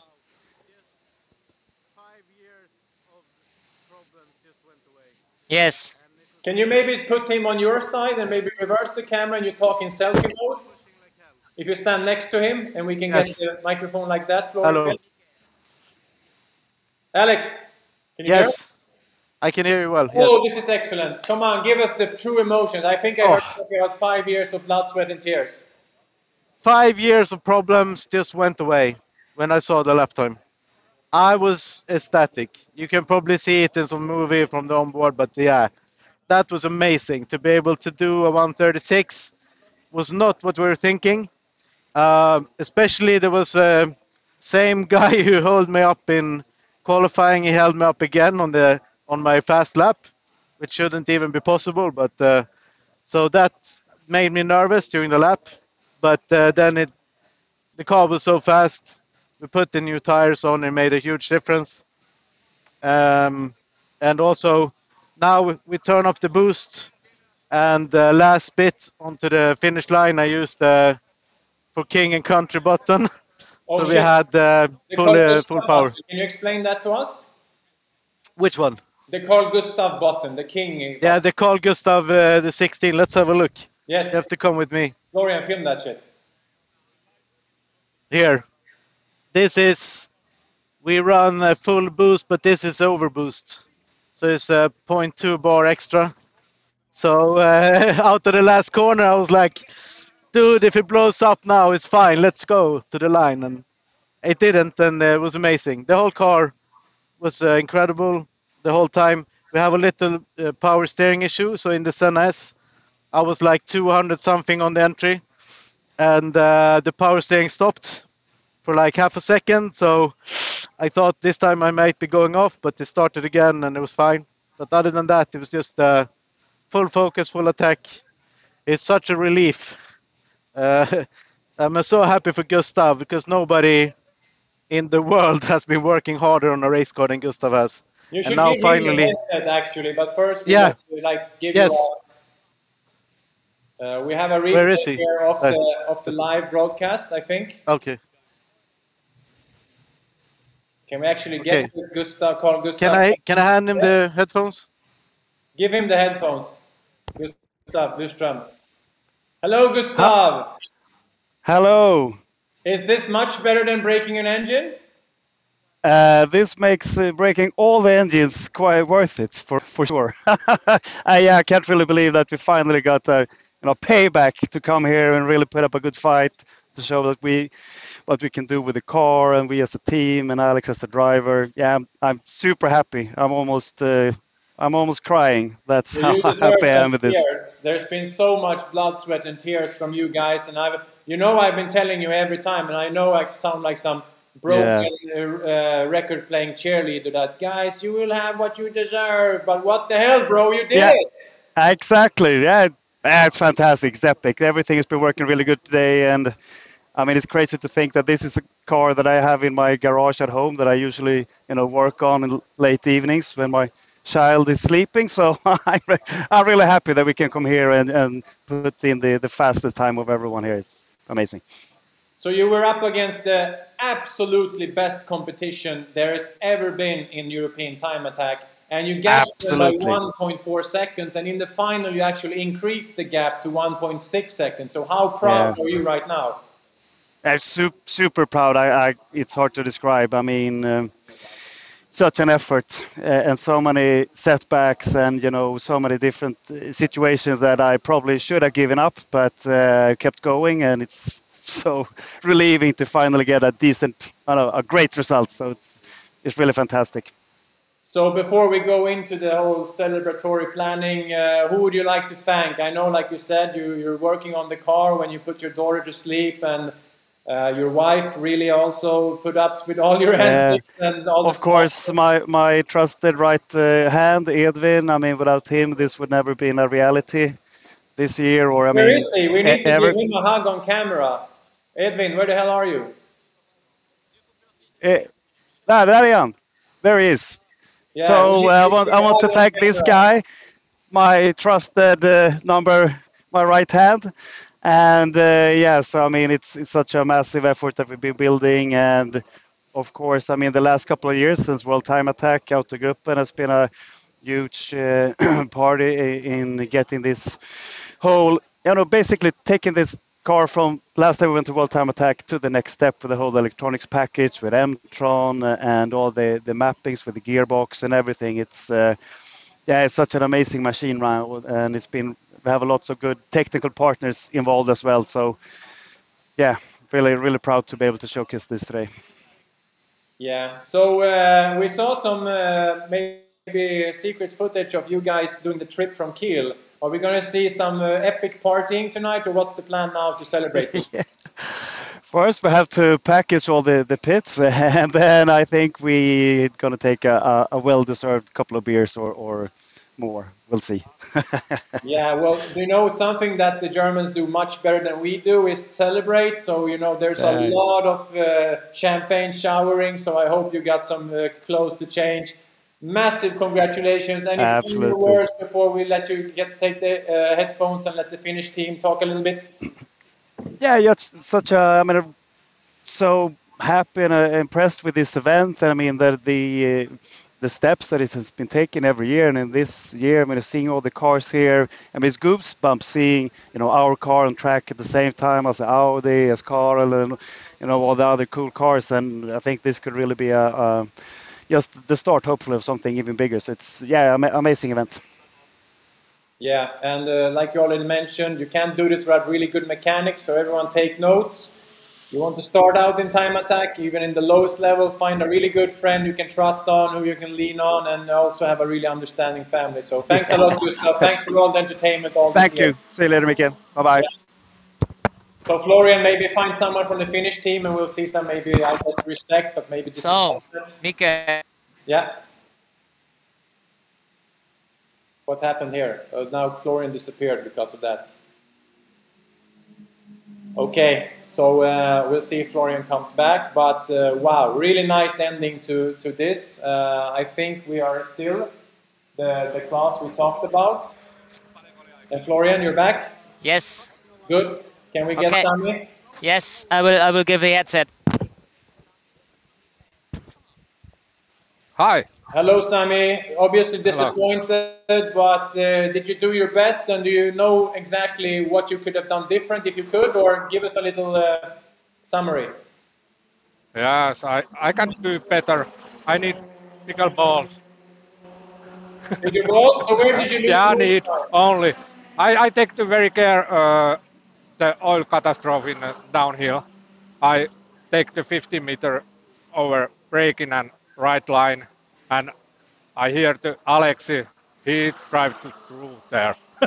There is the trip, but I don't trust that.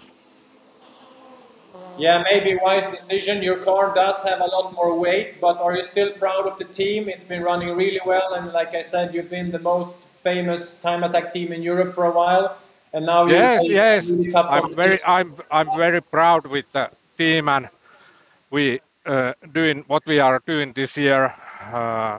We have a great year. We winning everybody else track race what we driving, and now second place. And last time that is 5 years ago when I have been at second. I win last 5 years, and now second is fine.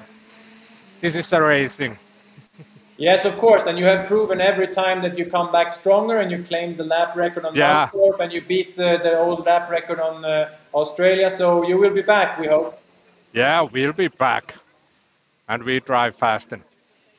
So final words is, do you think European Time Attack Masters can grow and maybe reach the level of World Time Attack? How do you feel about the event's future? Sorry, not now. I don't hear. Can you? Yeah, I'm just asking you, what do you feel about the European Time Attack Masters future as an event? Do you think it can grow? Yeah. If I hear right. Yeah. All right, Sami, thank you so much. We love you guys, and we love your content in your channel, so hope we see more from this entire trip on your channel. Yeah. See you. Thank you. Thank you. Florian, can you find maybe Pertti, the EV winner, so we can have a historical interview with him? Let me see. Not sure if I can find him quickly, but I think we can talk to Karel. He wants to sit down. No. You need to stand up in front of your car. Oh, buongiorno. Buongiorno, Carello. Buongiorno. Buongiorno. Congratulations. You absolutely smashed the competition today. So are you happy with the car's performance? I am. I think that I completely messed up the super laps because I was basically down in the gravel on T1. So that was not so good. And then I think also we are quite handicapped because I tried to raise the boost a little bit more to go above 650 horsepower, but we couldn't do it. So I mean, for super lights it was good, but if in the end we want to compete with these two guys, so it's we need to get it tuned properly so we can go up to the 1,000 that we have, because I think it makes a big difference. So, but also in the end I'm happy because this is for the 4th weekend that the car is working. So I couldn't be more happy. 5 years of hard work and now it starts to pay off. So I'm happy with that. Yeah, that's a really fair assessment, I think. This is like your first season of proper testing, not even proper competition, and you're already up among the really big names of European time attack. So how do you feel about the event's future? I have only, good hopes for the future. I think that, the car starts to show some colors now, and we saw that in qualifying. We were, with the track conditions that we had, we were second in qualifying. So, and even being a little bit faster than the Finns there. So I think we just need to put everything together and, more consistency, more laps. It's the first time I'm on this track, so I think it can only be better for the future. So how do you feel about the competition, and is that something that has been pushing you, or you're just trying to build in your own pace? No, of course I don't want to come here to lose. I want to come here to win. So it's the competition is good, and I think that with the Finns and also with Gustav, with Alex, we have good connections. So it's there's competition in there, but there's also good camaraderie. So I'm happy with that. So there are rumors about even the American top teams, and there is a build you might hear about from the UK, a little Impreza, so to say. So what do you feel about European Time Attack's future as an event? No, but I think this is going in the right direction. The event is really good. Also being center of Europe, where we actually have done the M4 DTM replica, we get more recognition for that. So, I see this going in really good direction for sure. Any partners you would like to thank? I know you had a lot of hassle last night and you barely catch some sleep. So yeah, I think we have slept 5 hours in 2 days. So no, but all of my partners, I mean, in the end, and also I'm super happy and want to thank Pirelli for supporting us with tires for the last minute. They literally delivered tires within 3 days before we left. So I was super thankful for that. Excellent, Carl. We look forward to following your amazing build, and nice to get the job done in the end, because you had some really tough shit to deal with even hours before the drivers. Yeah, that's true. But it's we're getting somewhere, we're getting progress, and now we get home with a trophy. So I'm happy with that. Nice one. Thanks a lot, mate. Take care. Thank you. Bye. So Florian, can you go to the EV and see if you can find Pertti, and then I think we'll be quite happy there. Wait. So I'm trying to get wiser. Maybe David can just go. Oh, we have Madlyn here. Who are you with? And we have the EV class, very first EV class winner. I hand over the headset. Okay. Hello, Mikael. Pertti, you were so worried about the other Tesla from Switzerland, and look what happens. Yeah. I guess I'm as surprised as he is. But in the Superlab finals, it only takes you can't make mistakes, and that is a skill itself. Yes. Yeah, I was super cautious against my nature, really, but I was super cautious and got yet again, my fastest time when needed. So, Pertti, this has been like the first real season of EV Time Attack in Scandinavia, and it's been a lot of journeying for you. What makes it so much fun to go abroad to compete? What is the I mean, the attractive aspect of it, besides from racing your car on track? Yeah, yeah, absolutely. This is a great big event, and it's a nice track. I really like it. I haven't actually driven here before. This was my first time. Well, yesterday I drove a simulator for 10 minutes, so if that counts. And yeah, I liked it really much. So what's it like outside the track? Because you travel yourself, but you have your EV friends and stuff. Is it like a rivalry, or you're only friends in the whole EV part of Time Attack? Well, I must say that my friends here at the garage, they are really friends, and we help each other. But when you put on the helmet, it's different. So we are racing when we are wearing the helmets. So what about life between the races and like when you meet up and you do all this journeying? Yes, absolutely. Yeah, we do lots of stuff together. Yes. Okay, well, thanks a lot, Pertti, and congratulations, the historical first ever EV winner of the European Gold. So we hope to see more of you, and now you will be the defending champ. So we hope to see you next year. Yeah. Thank you.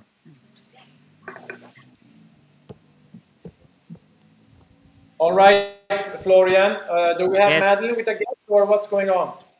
Madlyn is somewhere in the pit area right now, but I would have the Polish here with his Lotus Mateusz. Do you want to interview him? Yes, of course. Mateusz, are you able to do an interview? This is Mikael. No co tam? Siema! No wiesz co, mieliśmy problem najpierw ze skrzynią biegów na kwalifikacjach. Zostałem na 5. biegu, nie byłem w stanie zrzucić biegu niżej. Przejechałem 3 okrążenia, nie zakwalifikowałem się, już mieliśmy się pakować.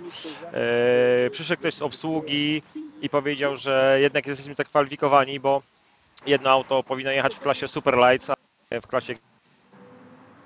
Okay, so it cut off, but yeah, it's nice to hear that he had Przerzucanie biegów był zepsuty, naprawiliśmy go, no i wyjechaliśmy do Superlapa i na ostatnich zakrętach wchodziłem w lewy łuk, dotknąłem tarki i zgięło drążek od amortyzatora i musiałem delikatnie już jechać, nie mogłem zrobić szybkiego krążenia. Także dzień pełen emocji. That was for our Polish fans, everyone out there. Well, we appreciate you. And Mateusz, you had a gearbox issue in the Super final. You damaged something on the car and could not finish. But are you still happy having been here and competed? Okay. Can you hear us? Yeah, I can hear you. Wait, meanwhile, I got it. Oh. All right. So let's see the results. We have also Madlyn with us. One final interview from her. No, that also went offline. So let's see the results for the SPS Motorsports MX5 Challenge. Here we go. Sorry. We're just really hustling a lot of things there. Okay, Mateusz, let's do this in English. All our Polish fans got some quotes. Are you happy having made the trip here, and how was the event for you? Today is very tricky because we have a problem in the qualification in our gearbox. I stand on the 5 gear and I can't pedal to down. I have to try do some laps for super laps, but I can't. I was 6th position. After 1 hour, someone from organizer come to me and tell that I qualified to super lap because the one of car was not a not extreme car, but this was super light. That I was the 5th position. That we have to fix the problem with gearbox. We find the solution of it, and I start on the super lap. On the last corners, I have problem on the left corner. My arm of wheels was broken, and I have to go to paddock. I can't do my super lap. Well, we're happy you came all the way from Poland. You were one of the 13 different nations, so you have made your country proud. What do you feel about the future of the event and that the European time attack scene is growing so quickly? Yes, we would like in the future, in the next season, start and more events in Europe. We have to fix our suspension, and we try to set up it and try to beat the lap records. Sounds really good. You have one of the lightest cars there, so it's a really impressive build, and you've done it all yourself. So any partners and sponsors you would like to thank before we take the mic from you? Yes, I would like to thank you for my sponsors, Proma and Ogrody Gawryjołek and Majewski. Thank you very much for the support, and keep finger crossing in the next season. Excellent, Mateusz. Dziękuję. Dziękuję. Zaraz. Thank you so much. See you soon. Thank you. Thank you. Bye. So we actually have to check the list for the roadster classes. Like I talked about, this is a really, I would say, Florian, are you with us? Florian? Sorry, 1800? I don't know. Okay. Sorry, say it again, please. Yeah, Florian, I'm talking about the SPS Motorsports Roadster classes. Yeah. I feel that the format is really inviting for different clubs and brands to do their time attack championship and also join the time attack scene. So we had 3 classes today. We're just going to read the results quickly. In the first class, sorry, I can't read that. The first class is called. What's the first class called, David? I can't hear you, David. Sorry. Club what? Roadster Club, I believe. Okay, Roadster Club. We have Dominic Arnold winning it. And we have Nico Hafner on 2nd place and Benedikt Spies on 3rd place. So in lap times in the region of 2:06 to 2:09. And then we have the Roadster Club, naturally aspirated. So I think that is the Mikael, I want to interrupt, sorry. We have Patrick here. I hand over the headset. Okay, all right. Hello, Patrick. We met and did the interview. I was the director, and I was crediting you for having the Evo. Fantastic build and keeps the spirit of the Mitsubishi Evo like it was in the classic days of time attack. And you achieved 3rd place today, so that must make you very proud. Yeah, for sure. I'm very happy about this. For sure, it was a bit of luck, for sure. In normally condition, it's hard to compete the Lotus and the Impreza. But yeah, in the end, it's over when it's over. Yeah, and again, durability is a very important aspect. It doesn't matter if you have 1,000 horsepower, if it only lasts for half a lap. So, do you know, someone said something that you had some issues afterwards and after the lap? Did you go like full boost or something? No, I was with the... I drive the hot lap with the stage 5 of 6. It's nearly full boost. But I know from me, I'm not faster with full boost. For me, it's the responsibility of the engine is better. And it's better you drive the hot lap like the practice, so make the same condition, so it's easier to have a good lap. Yeah, that's also a good point, that driving a super lap is also very much about not making a mistake, so you have to be consistent, right? Yeah, for sure, but this one was hard because the track condition was a lot of stones on the track, the oil, dust, a little bit in a Dunlop turn. It was not easy. It was a little bit a game, how much you give in.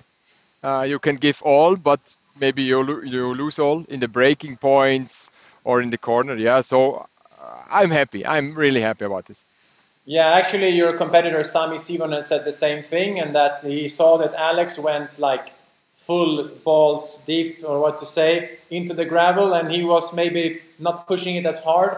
So you're right, you have to do that assessment. So you've been a veteran and have been here for many years, and you've probably seen how the event is growing. How do you see the future of European Time Attack? Well, I think maybe in one day it's the biggest time attack event in the world.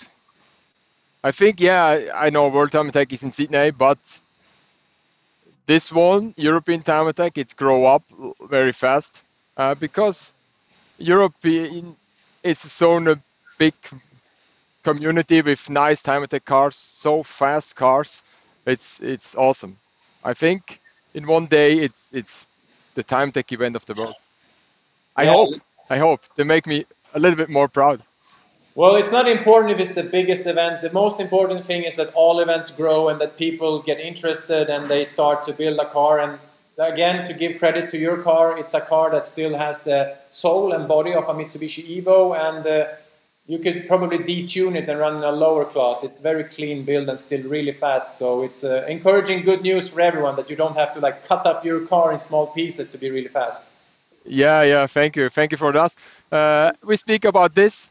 This is my way to go. I like it to have an Evo, like the original one. The chassis is nearly completely original.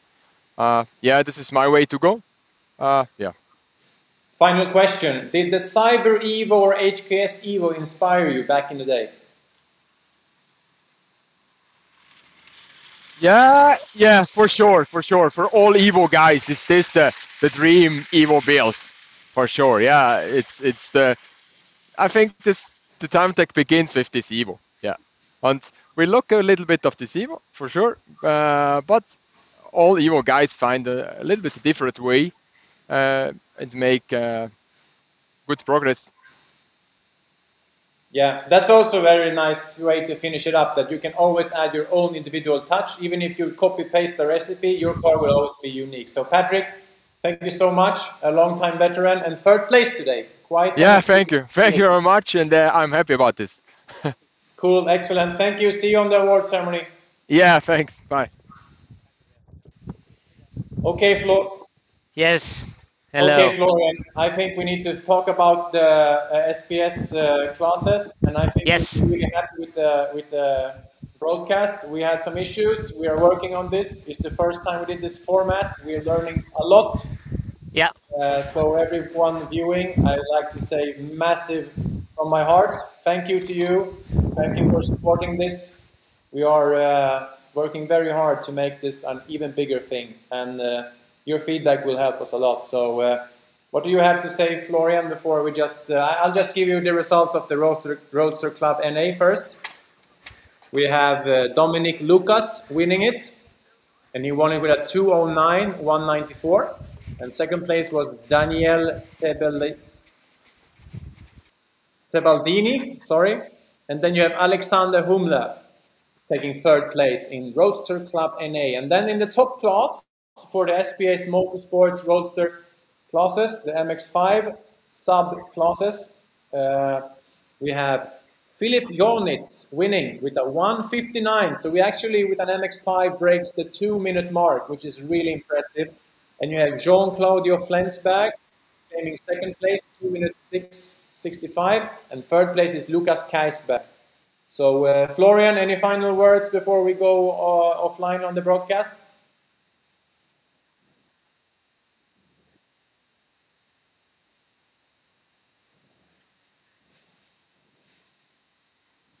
We had some problems, but I mean, when you see here the trophies lined up, oh yeah, nice, then you know it's worth it. And when I was speaking to the people here, the participants, the drivers, the owners sometimes of the cars, and the glimmer in their eyes. They really love that. And I think, yeah, there's way to improve. Yes, of course, there's always. But, I mean, it was just a gorgeous day. You have to remember, like, we are a very young motorsport class in general. And these are the first steps here. There's much to grow. And with so many good cars already in Europe, and yeah, I don't know. I don't want to know, or I really would like to know what how European time attack looks like in 5 years. And I hope in every country where we have time attack, it will grow and grow, and it will attract more people to follow and to come to those events, because you really can see and touch and talk to the drivers. So it's like very, very easy to understand that kind of motorsport, and also maybe to start with your own car, with your Golf GTI or with your Toyota Yaris, and so on and so on. So I think we are looking forward for the next years. And for tonight's celebration of the European champions and all the ones which are participated, and of course. Do you have a shot of all the champagne bottles? Because I know you love to spray champagne, right? Yes. Do you have them somewhere nearby? No, I don't. I'm not sure where they are. I think they're hiding because they're afraid that anybody is like stealing them. Yeah, it's a very dangerous aspect. But like you're saying, we had, I think you said 13 different countries this year. So yes. We had a few countries for every year, and it's going to be a massive party. And then it's like always, you place a few dominoes out and you flip them over, and then suddenly some more flip, and you start to have a really nice effect. We're going to say, guys, please come here. You have to come and sit down here right next to me. Madlyn, join us. This is where we celebrate tonight. There's Did you take the champagne bottles? I'm not sure. No? I think Madlyn took it. Yeah, anyway, we're setting up the DJ and for the cocktails. You can't show too much. These are like secret things you have to to experience. You have to come here to the Nürburgring. Yes, you can't show too much. You can't show how I remember the first year you sprayed the TVs and you broke the Yes, TVs. those. Oh, they replaced them. For like 500 euros per TV. Yeah. Anyway, Madlyn, thank you so much. Yeah. You had like the worst luck with the technology. You were like running here, you're running there, and we saw, unfortunately, very little of you. Even the interviews you did, which were so good, the audio didn't work. So we hope we can keep you for next year. Yes. And you can do a better job as our technology, and all the lessons we learn now will improve. Thank you very much for the chance. Thank you very much for having me. And I hope viewers appreciated that as well. So Florian, can you like flip the camera to you so we can give you off? Oh, yeah, wait, give me a second. I need to set it up. Takes a little bit. Yeah, I'll take the opportunity to thank every viewer again, but also thank you to David. David, I know it's stressful. I know you're hurting inside when it's not working, but nice job. Thanks a lot. Would you like to thank our viewers? Yeah, thank you everybody for hanging out. And I think we're gonna throw this software in the garbage bin and use something else for the future. Yeah, you know, I think you said it. I won't say anything. Florian, you're beautiful. Thank you so much. You're also one of those that keeps running like this really happy hunting dog, the good kind, the smart kind. We also have more people. I think the media team providing material. Hello. So there's like a whole bunch of people that are like working really hard behind the scenes to make this happen, and to have some guy like me coming from Scandinavia and just talk shit all day. But there's so many people who have worked so hard, even like Lenny from SBS, who took me from the airport, and in the last minute you got me a bed to sleep, and yeah, everyone is like collaborating. So I love the spirit. It's very punk rock underground in a very great way. So for me, I'm happy with this broadcast. We will learn a lot. So, I want to say something. You get the final words and then we say goodbye. Oh, okay. Okay, good. Should I? Okay. Mikael, David, thank you very much for being for doing this, the live stream. I know it was a hassle with the technology and you did your best and it was really, really good for that. And next year we just simply do better. What do you think about that? That's 100% yes. Here's also the cameraman. Thank you so much. More people are working hard behind the scenes. So, you know what they say? Every little ounce of energy you invest and collaborate, then you can make great things. So, Florian, I promise you will get the last word. So please don't disappear now because of that. You know what? A technical malfunction would actually be the best way to do this, I think. So, bye everyone. Thanks for watching. Bye-bye.